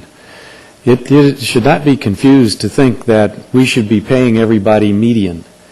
We should be paying people based upon their performance. If we have high-performing executives, this city gets multiples of benefit from a high performer that go well beyond the salary issue that we're talking about. These are people that move the dial significantly in terms of better management of the city, more efficient overall management, production of higher outcomes and service levels and all sorts of things. And so we shouldn't ever think that we should just pay everybody median, because over time then we're just going to get maybe median performance for our city. I want high performance for our city, and for one, I'm willing to compensate high performers for that performance. And I think that's just plain good compensation administration to have that point of view. Frankly, I think, and this city's not unique, I think municipal governance in general is stuck in the Stone Age in terms of how it looks at compensation and performance measurement and so forth. And I'm hopeful over time that we can begin to break out of some of those peanut butter solutions. Peanut butter meaning spread the same level all over everything instead of reflecting for performance. Now, when I say that, you have to also reflect on for performance on the downside, people that underperform in their jobs. That's a different issue that needs to get solved too. It needs to be even-handed above and below. But honestly, I'm not troubled if we have some people that are high performers that get paid like high performers. Mayor Curry. How they stack up against median. Dave, I'm wondering if you could please go back to the slide of the FTEs, the bar chart. So currently we are well below the number of staff we had 10 years ago. Yet at the same time, we have a CIP proposal at $61 million for roads, for parks, for water. We have 2 major parks that are going to be coming online. More permit applications at the permit center that are underway now than they have been in years, and a rising economy which is going to continue to place burdens on staff. I see no reason why we should, the whole notion of performance-based compensation is something that we should be doing, and I fully support. It seems to me that the manager level at the city is doing remarkably well, given the staff that is out there, and I'm looking forward to getting underway with a lot of these projects so that we can deliver the services and the parks and amenities to the people in Newport Beach. Mr. Mayor, if I may add one final point, I very much agree with what Councilmember said, that public employee compensation is in the Stone Age. Now, we may have different reasons for saying that, but what it relies upon is comparative wage that creates these bubbles that are totally disconnected from supply and demand. For example, because the public has asked, why are lifeguards so expensive? Well, what happens is the city surveys the 10 jurisdictions that have full-time lifeguards and come up with 130,000, and they just keep ratcheting into new highs. And yet the market is, if we were to post a sign for $80,000, we could get qualified people. So I agree it's completely in the Stone Age. And I also agree with his point that, in cases where there hasn't been good performance, think Jamie Dimon, that people are demerited. And we've had some issues in this city that I think we have to look at. So thank you. Thank you. Moving right along. The next part I'm going to talk with you about is reserves, and Council Policy F2 explains the reserve levels. And Dan and I will apologize in advance for these classifications. They're not necessarily our choices, but basically you have these 5 choices to assign things, to classify things. And I won't spend too much time on this, but I'm going to talk next just about what the numbers are as those look. So this first slide I'm going to show you is what I would call if Newport Beach as a city needed all of the dollars that were unrestricted today to spend in an emergency, these would be those numbers. So I want to stop right here, though, David, because the Orange County Register, as it's wont to do, did a big table that said that we had $20-some million of reserves. And I've gotten a few calls about it from people saying, how can you only have $20 million of reserves? Didn't you used to say that we had the highest level of reserves in the city's 107-year history? And it would appear from this chart that, in fact, we have not $20 million of reserves, as was put in the chart in the register, but $118.7 million. Is that correct? Yes. I had the same discussion with the register. They don't count a lot of these, and I say, well, why not? They're available to us. We just we set them aside for as good planning, and they ignore that. So. All right. So just for the benefit of people watching at home who get the register and look at these charts and sit there and go, gosh, you only have $20 million. There is another side of the story, and you ought to actually get the truth and the facts that, maybe fall out of the characterizations and the categories that they're trying to use for purposes of creating that little chart, but make sure you understand the facts. Go ahead. So the next slide is not the flip side, but you're going to add this chart and this chart together, because this is the restricted, what we would call reserves that are restricted that we're not supposed to use for any other purpose. And you see what those are. For instance, those are our enterprise funds, which are water and wastewater fee driven. But so you can see the total amount that's unavailable at a moment's notice, and then the total fund balance in all funds is the bottom line there. Below from at 169 in the projected budget. And that's in part because we're going to start to suggest spending some of your capital money on capital projects.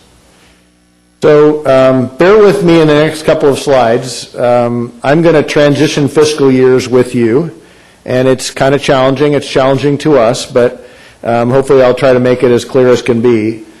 We're going to talk next about let's call them the surplus funds. There's some from funds not used in fiscal year 11-12, some that are estimated surplus from the year that we're in now, and that's going to help us close out fiscal year 12-13. And a lot of that is on your evening's agenda to close out fiscal 12-13.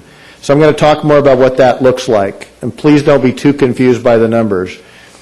This chart shows how basically we set aside $19.4 million for special things in 11-12. And that's exactly what they went to. I'm not going to spend more time on them. As a result of that assignment, about $6 million, only $6 million of 19 was either spent or would remain set aside. So you see at the end of this year we have, if you take what is now freed up, the 13.4, I'm going to see if this 13.4, and then you take the next box in my box chart that showed what is surplus from the current fiscal year. There is 16.1 available for appropriation. And here's how we proposed appropriating that. And that is in your year-end close that is tonight. We take that same 16.1 number at the top. We propose, and we're asking for your blessing on that, to move these amounts totaling 14.9 into these funds. So some would go to the IT fund, the 800 megahertz equipment fund, some assigned for the airport EIR. The lion's share, $8.5 million, would go into the facilities reserve. In addition to that, we think we'll have about $1.2 million in unassigned fund balance. So again, funds not used in the fiscal year 11-12 are going to be combined with estimated surplus to close out 12-13, and as a result, you should end up with the result of those actions should be a slightly higher unassigned fund balance at the end of this year. And if you're with me now, I'm going to move to next year. One question. It says transfer to Facilities Financial Planning Reserve Fund. But so that's a reserve fund, but that's a reserve fund we spend, or are we just, again, holding that in a little pot, or what? It's a big pot. And remember, what we do with our Facilities Financing Reserve Fund is we take developer contributions, we take a little bit of ongoing general fund support, and we take in any of our savings that we think should go to that fund and put it in there. So this is any of our savings that we think should go into that fund. This is that action. I have, just to stay on that chart for a moment, I think what I heard you say is the recommendations then, totaling $14.97 million, you're asking council to make a judgment whether you think those uses of of those excess funds are appropriate. That's a good point, Councilmember Hen. You could decide that all $14.9 million should go somewhere else. This is a staff recommendation that's encompassed in your budget action tonight to close out the year. So we thought it was fairly conservative. It reflects your priorities. It moves money into the facilities fund to be spent. It invests more in IT. And remember, we're now on the cusp, if not already being able to accomplish all of our 4 major IT projects with these funds. CAD RMS for police, a new budgeting system, new permitting system, and what I'm forgetting. And also it makes an investment in our 800 megahertz. And one item here, that other $1 million, we're trying to start setting aside money for large facility maintenance items that are not large enough to be facility replacements. But let's say you need a new roof in a building or a new HVAC system. We want to start setting aside money for that. It doesn't mean this money is being spent. It means it's being reserved. It's sort of moving from one classification of reserve to another.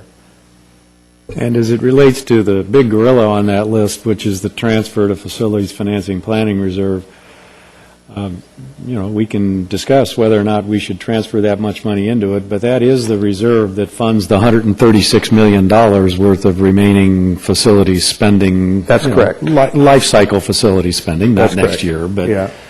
And when we do get to reviewing the facilities financial planning tool that we use, you'll see how the size of that reserve plays into the spending plans against it in order to get the facilities replaced as an So we'll have an idea, like if we don't do this, we can't do that.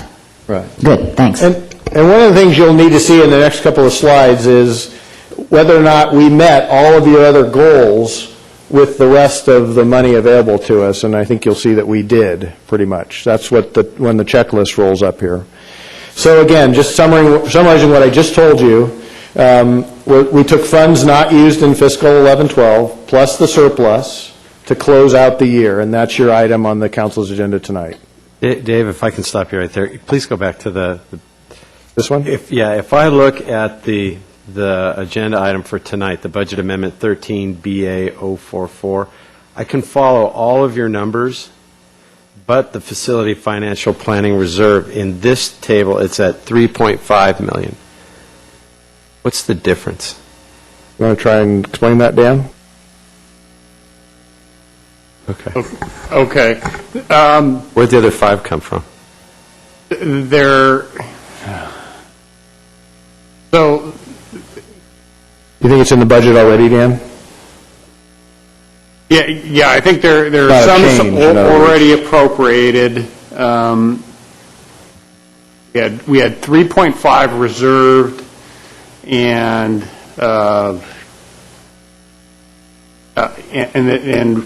what we were trying to do is take any excess remaining available to transfer the facilities financing reserve. But the bottom line is, if the item is adopted tonight, it will move $8.5 million total to that, correct? Correct. Okay. Thank you. I'm going to move now to the proposed budget, but keep in mind what we just talked about. So we're going to close off the current fiscal year and then move to the proposed budget. And this is a summary, high-level summary of what the proposed budget looks like. You have a net revenues of 171, net expenditures of 170. So the general fund surplus as printed is 751, and then we talked about last time how we believe we have an additional amount of expenditure credit that we can apply to that, leading to $2.6 million in your adjusted surplus for the coming year. So if you take that down, then I have a blank for checklist items. So you could, I kind of shaded it in there on that next blank. So that's the next thing I'm going to talk about is, are we going to fill up that whole surplus with your items that you've requested? So before you could leave that one, Dave, Yes. let me just come back and kind of put a closing point on it. If you, from the prior slides, you'll see that the unassigned fund balance at the end of 2012 was $21.5 million. And now we're showing a budget ending for 2014 at $25.2 million. That's if you didn't do any checklist items. That's if you don't do any checklist items, but that's having done all of the previous recommendations that we just reviewed.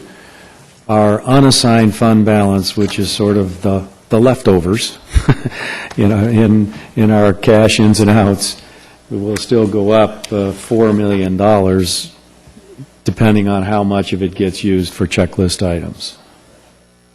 That's correct. So on to the checklist. This is, you see from, I'm carrying over the 2.6 million just for context. We have a list, some that we're suggesting, let's say those top 4 that we're suggesting. One of them is an item we just talked about, that $35,000. The rest are things we've heard from you. I've included the city streetlight circuit rehab in there. I've included a number of things associated with things we talked about last time, but we didn't cover again today. There's a couple of other items that are personnel related, and I'd certainly welcome your questions on that.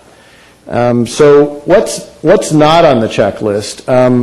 I've been conferring with Dan, the Arts and Cultural Facilities Master Plan.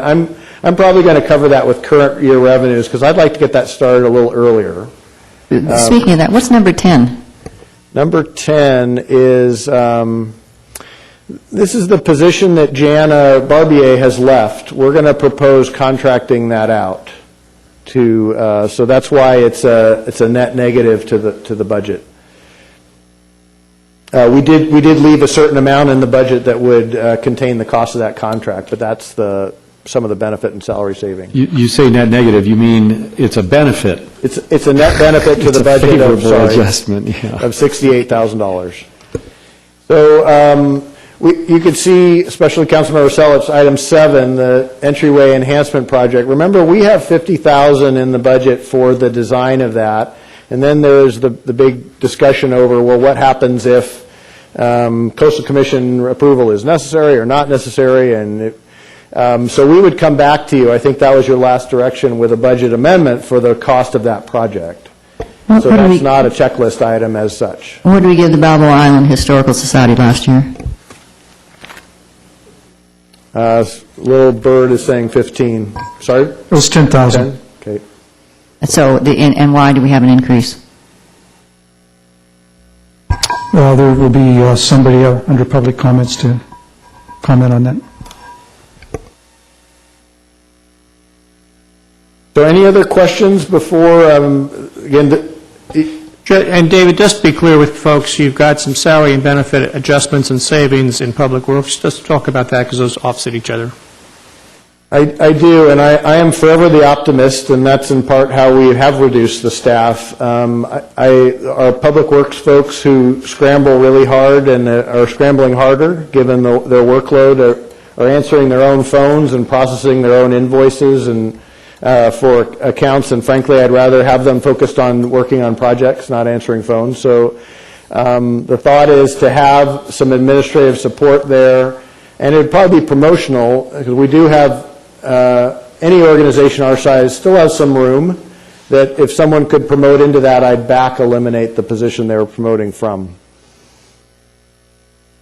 And I've been, we've been successful in doing this recently, so I have every reason to think we can still have that salary savings even if we have an additional person assigned to Public Works. In other words, someone else would go out from another department without a layoff. The other big item here is the CIP traffic operations support and contract support. Can you talk a little bit about that? Yes, thank you. Actually, we are losing one of our traffic technicians this year through the RIP program. What we're going to do is backfill that with contract folks to help offset the need in the Traffic Operations Center running the system. So we have some support coming in there. The other one, taking up some discussions with Dave and I had about trying to get more CIPs out. We want to put some contract money in there to bring in some additional contract folks to help us manage some of these projects. Some of the bigger ones, maybe the fire stations, and some of them move forward. And then on one more quick question, please. The transfer to the FFP reserve fund, is this $1 million on top of the either $3 million or $5 million in the last chart? The $8.5 million is on top of that, yes. Okay. Mr. Petros. In terms of the checklist, at the last meeting we had, there were some items that we discussed, like the West Coast Highway landscape project. There was $100,000 that had been allocated, but the total budget was, I think, treble that. Is that in the budget as it's proposed, or is that available to be added to the checklist? The $100,000 was the initial effort. We didn't put the full design for the project in there. I believe it was $600-something thousand, if I recall. So that's not on the checklist item right now.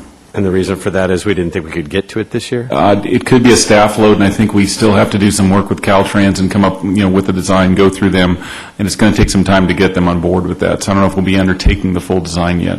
We could encumber it, or we could also come back if we have success mid-year and try to appropriate it in.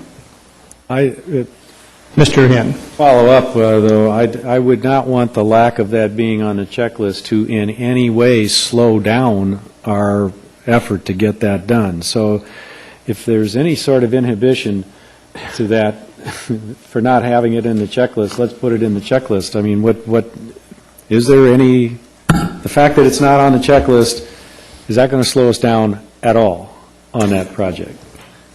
We are moving as fast as we can on delivering that project.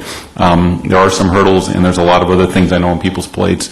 I'm still working behind the scenes trying to get a hold of various folks to just open some doors on them, whether it's the Transportation Commissioner, a Deputy Director at Caltrans.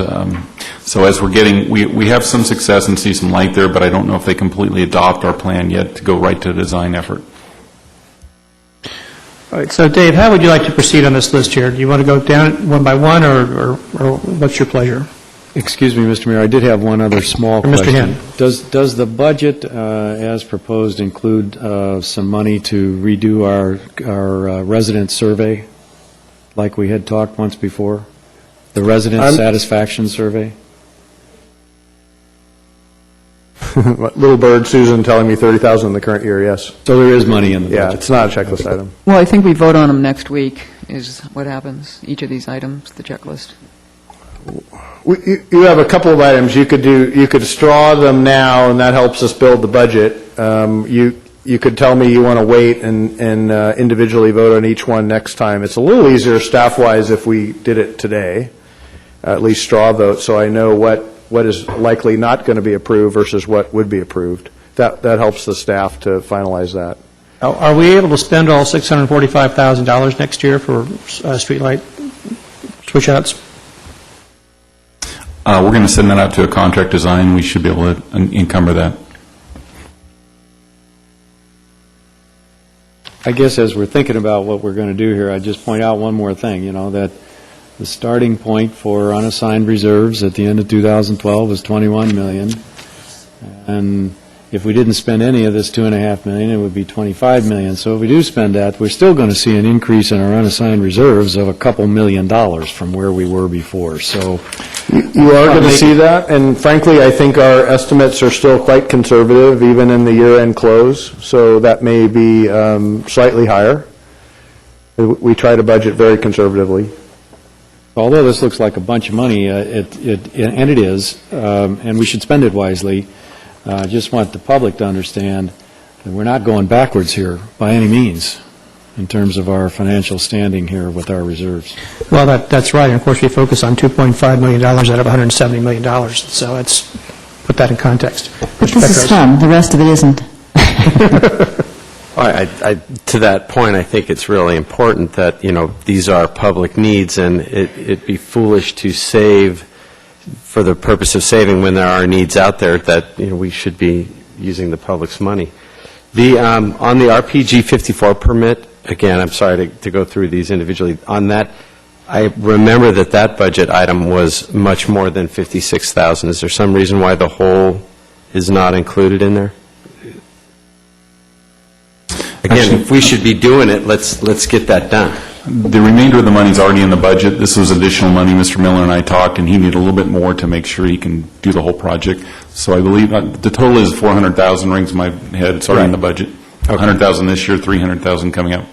And we can get that underway and completed in the next fiscal year? It's currently under contract.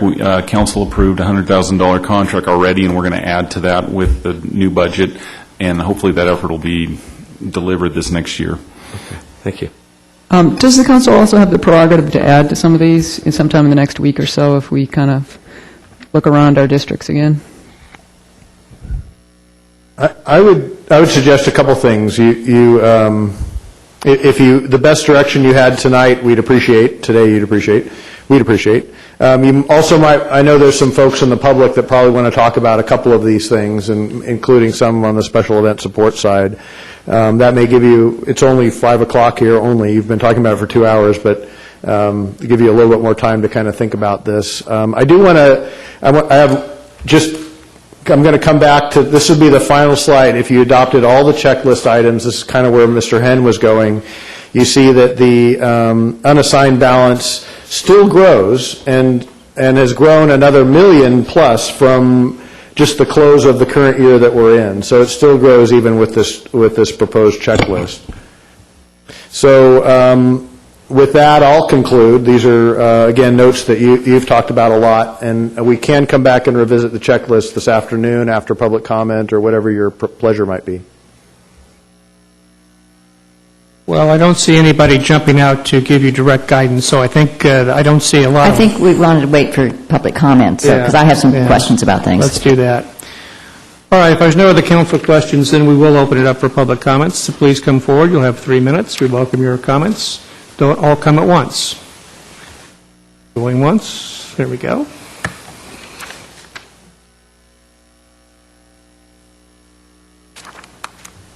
Good afternoon. My name is Lisa Walter. I'm the Executive Director of Susan G. Komen for the Cure here in Orange County.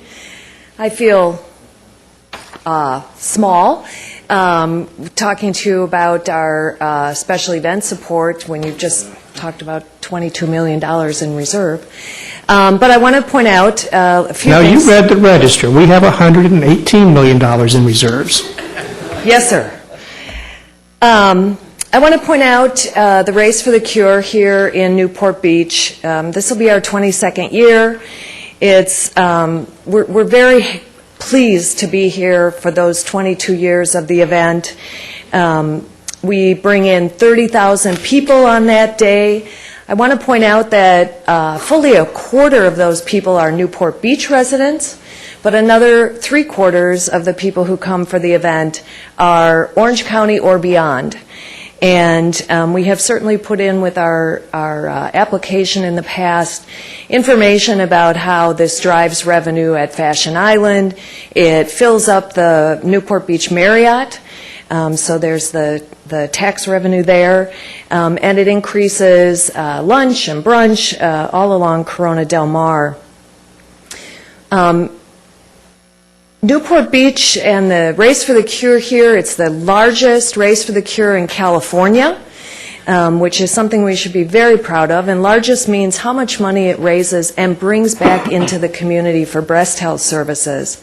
And this is larger, we can be proud of the fact that we're larger than LA's Race for the Cure, which takes place in Dodger Stadium. San Diego, the Race for the Cure takes place in Balboa Park. San Francisco and the Embarcadero, all very iconic areas. And we are always happy to be pointing out that we are in Newport Beach in all of our materials. We bring in about $3 million from the Race for the Cure, and it costs us about $400,000 to put it on.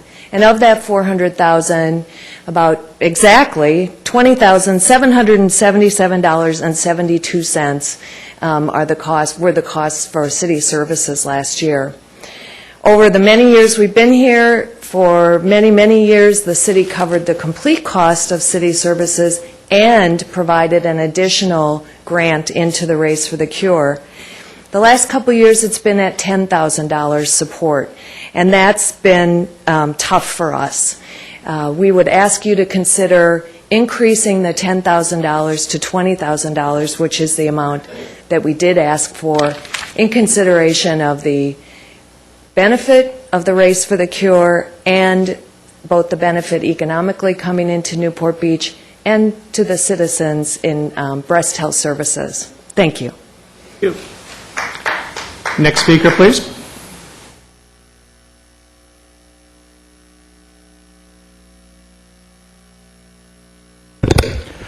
Mayor Curry and members of the council, my name is Jim Mosier.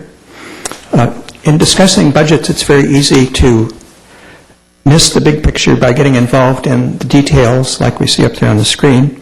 But in budgets, the devil is definitely in the details, and I wanted to speak to you about one area affecting the public where we could improve and in which the big picture and the details come together in a very practical way. Prior to last November's Measure EE, the city charter had in Section 421 very clear language limiting the staff's contracting ability without separate public approval, no matter what the cost, to items publicly approved by you here in this budget. Measure EE added some words that arguably could mean that we have given you the authority to give the staff the authority to contract without any further public discussion for goods and services beyond those approved in this budget.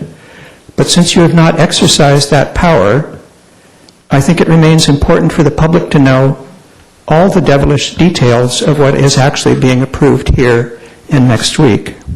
Yet there's vast areas of the budget in which the public, and I suspect you, don't have a clue as to what specific expenditures are anticipated.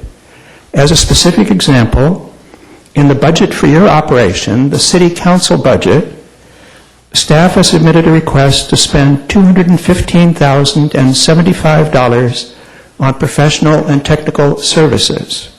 Now, $215,075 is a very specific number.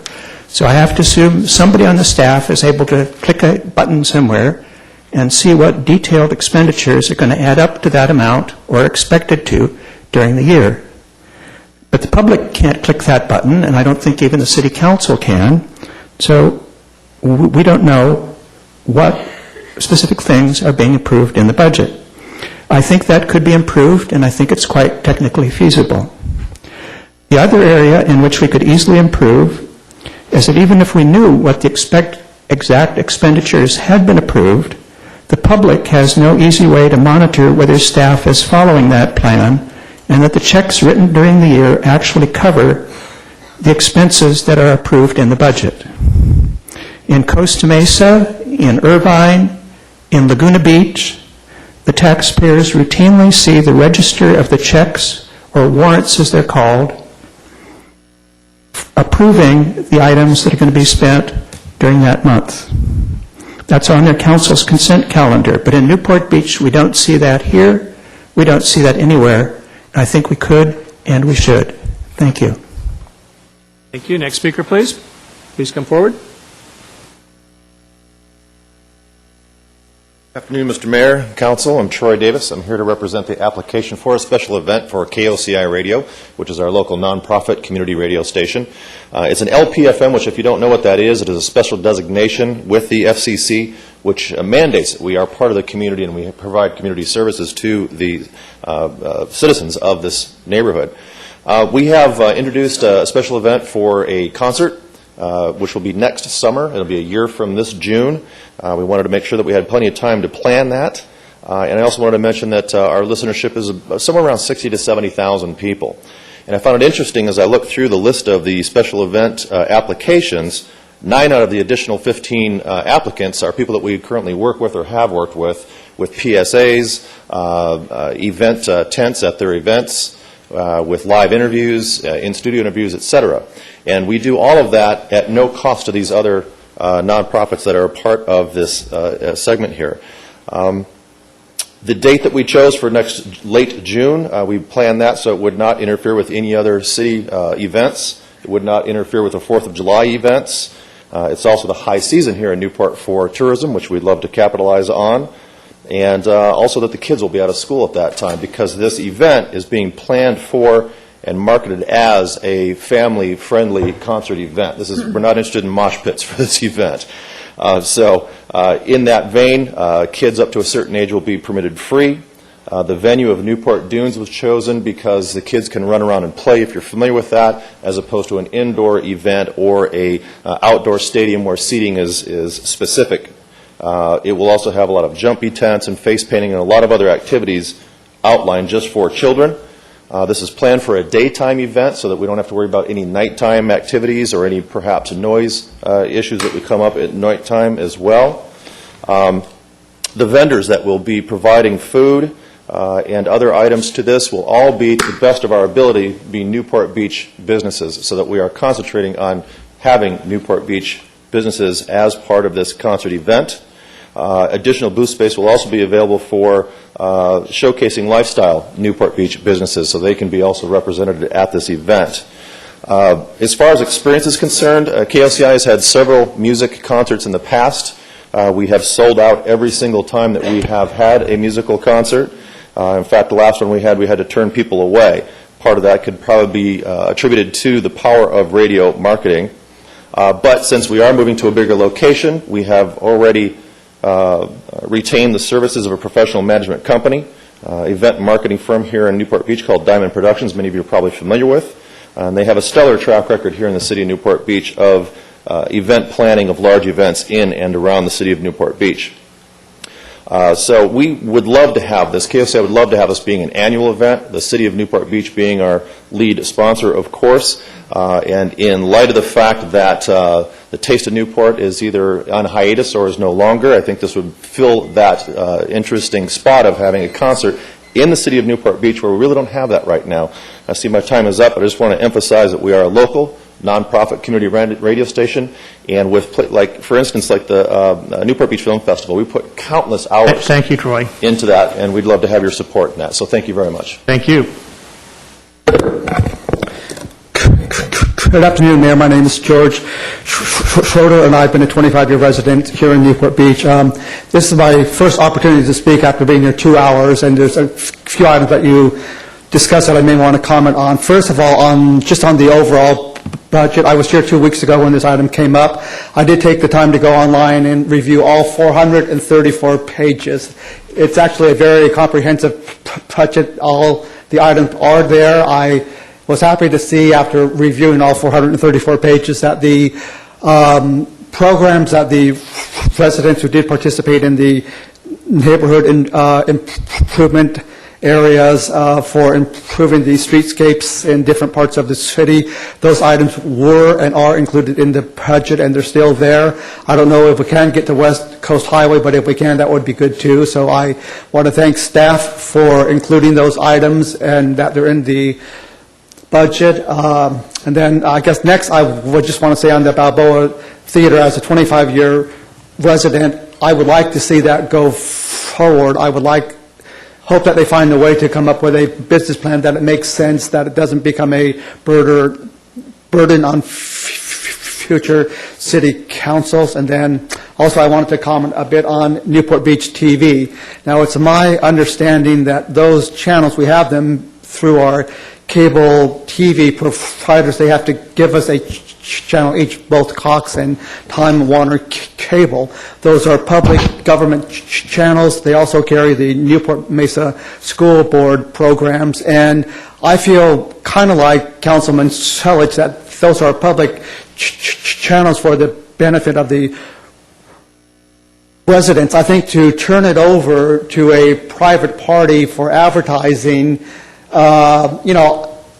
people tune in to watch council meetings and things like that. This is a resource that you have for us. The cost of $150,000 a year, when you look at the overall budget, it's not that much. I would just hate to see that go away and tune in and watch advertising for late-night drinking establishments and things like that. Okay, I mean, once you give that away, you can't get that back. There may be an opportunity to share the channel if you want to open up 10 or 20 hours to, visit Newport. If they want to put some advertising on, well, that makes sense. But to give the channel away, I hope you don't do that unless, I can hear a reason why you should, because I think it's for the residents to get information about what our local government is doing. Thank you. Mr. Schroeder, very efficiently done. Next, please.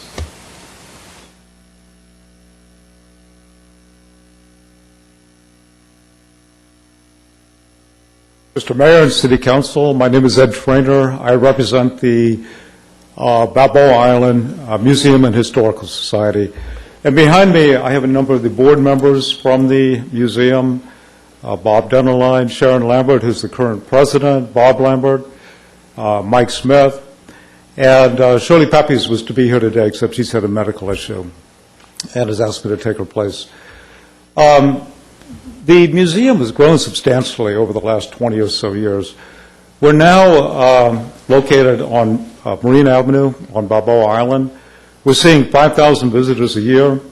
80% of our revenue comes from donations. We're grateful for the support of the City Council. We received $15,000 in the last year, and we had requested $20,000 to support our growth. We've expanded, just in the last year, we've expanded the floor space of the museum. Our archives, the Historical Preservation Mission, has grown substantially. We've hosted a number of community events. And our long-term objective is to find a permanent, non-rented space, a permanent space where we can continue to support Newport Beach and Balboa Island. So we thank you for your support, and we would appreciate consideration of our request for $20,000. Thank you, sir. Any other speakers, please come forward.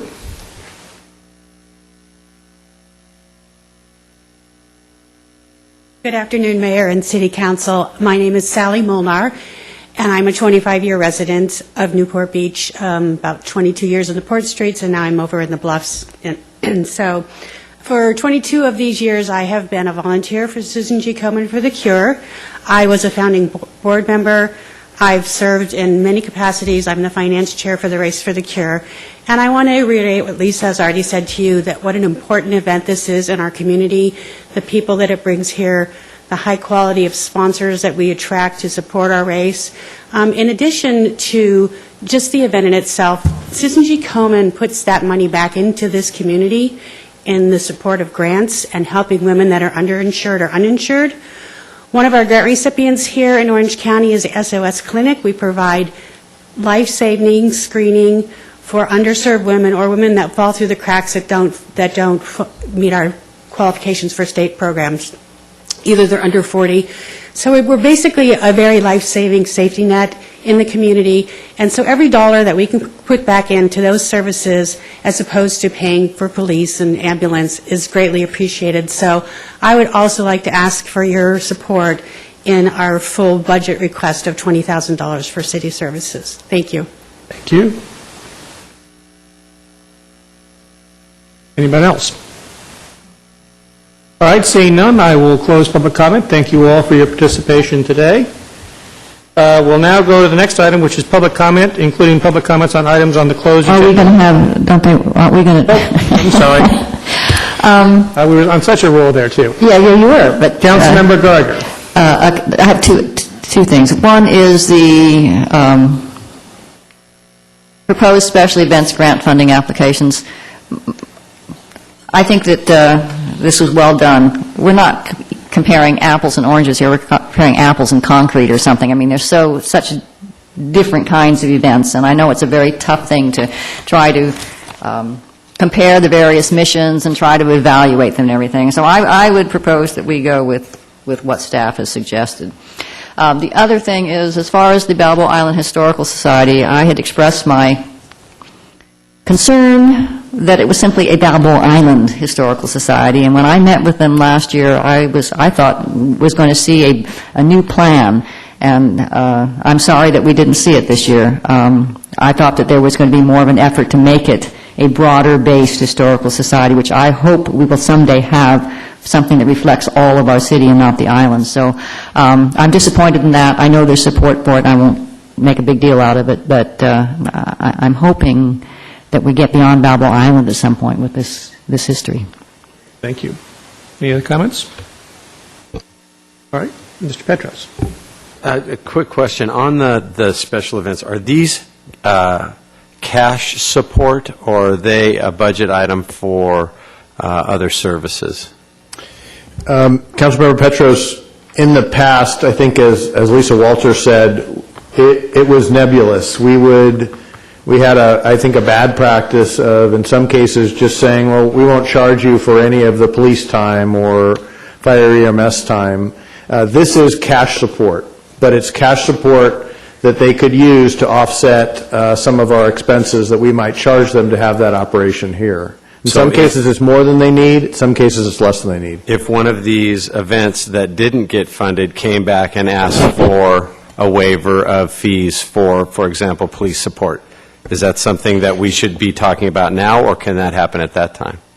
Well, we've tried to look at it through the context of the budget so that you as a council would not look at just a fee waiver, because, well, what that does is it would impact, for instance, the police's overtime budget if we waive that. Mm-hmm. So they would have to dig into an allocation that wasn't envisioned to be to be waived fees. So we've discouraged fee waivers. The city council has given me the ability to waive at most $1,000 in fees, and I try to respect this process and not do that. Anything else?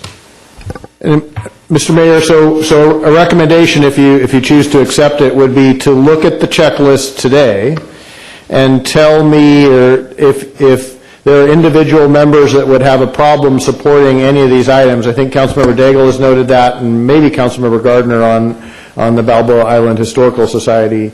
The other thing I'd put on this checklist is a reservation or a bracket of $3 million for the Balboa Theater. Again, not an appropriation, but a reservation or a bracket, contingent upon them meeting all those hoops and you actually appropriating the funds. I could present to you the checklist as is right now if the council members wanted to pull off on one or more items and say they couldn't support them. A couple points. Go ahead. Go ahead. I did want to get some more information about the merit pay. I think people in this community, if it was a final year employee, would say, okay, they've done a great job, here's a bonus. I don't think there would be an issue with that. I do think if it's perishable and becomes a pension spike, that's something else. So I would appreciate, you've indicated that you're going to get us more information, so I would appreciate knowing a little bit more about that. And then I had an item that I was interested in, and that was the Newport Bay Conservancy, formerly the Naturalists, and went to a lecture last week at the Back Bay Science Center and the Skinners and Gene Watt, and and so on are there, and members of the Conservancy and their volunteers that are now doing a lot in John Wayne Gulch. I don't have a number, but I'd like to give that some thought, and then maybe see what some other council members might support on that. Well, I will just say that I would support the list pretty much as it's presented. I would like to see us on these big-ticket items on the street lamp, the street rehabilitation for street lights and the traffic operations, to see if all of that is for this fiscal year. If it's not, let's see if we can't truncate that a little bit and reduce the numbers that go into this appropriation. But they're both good projects. I agree with Councilmember Gardner on the special events funds, and I think it's frankly wrong for us to, on an ad hoc basis, start serving stuff up at this point in time.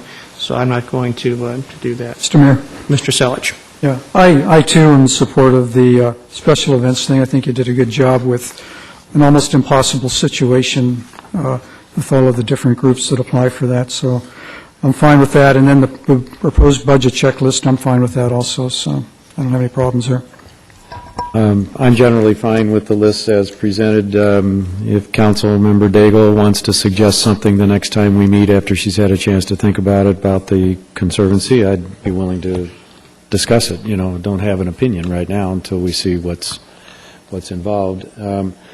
As it relates to the Balboa Theater, that's a reservation of FFP reserve as opposed to general fund reserve, so it's a little different category, I guess. Correct. Although substantively, we're talking about the same type of approach.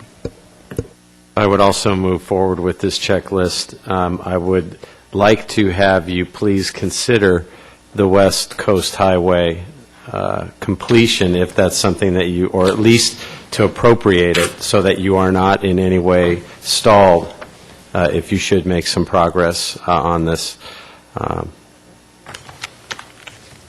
Okay. Thank you very much. I'd like, before we close this, I'd like to thank the staff who worked on this, especially Dan's team, Susan, Roxana, Dan, a lot of hard work, and I really appreciate it. This is not an easy document to pull together. So thank you, and thank the council for listening these past 2 hours. Very well done. All right, public comments on items on the closed session agenda. Please come forward if there are any public comments to be made. I'm sorry, Mayor, that's also anything study session, regular agenda. Anything study session? And anything within subject matter jurisdiction. Jim knows the drill. He's ready to go. Thank you, Mayor Curry and members of the council. My name is Jim Mosher, and I do want to comment on the closed session agenda.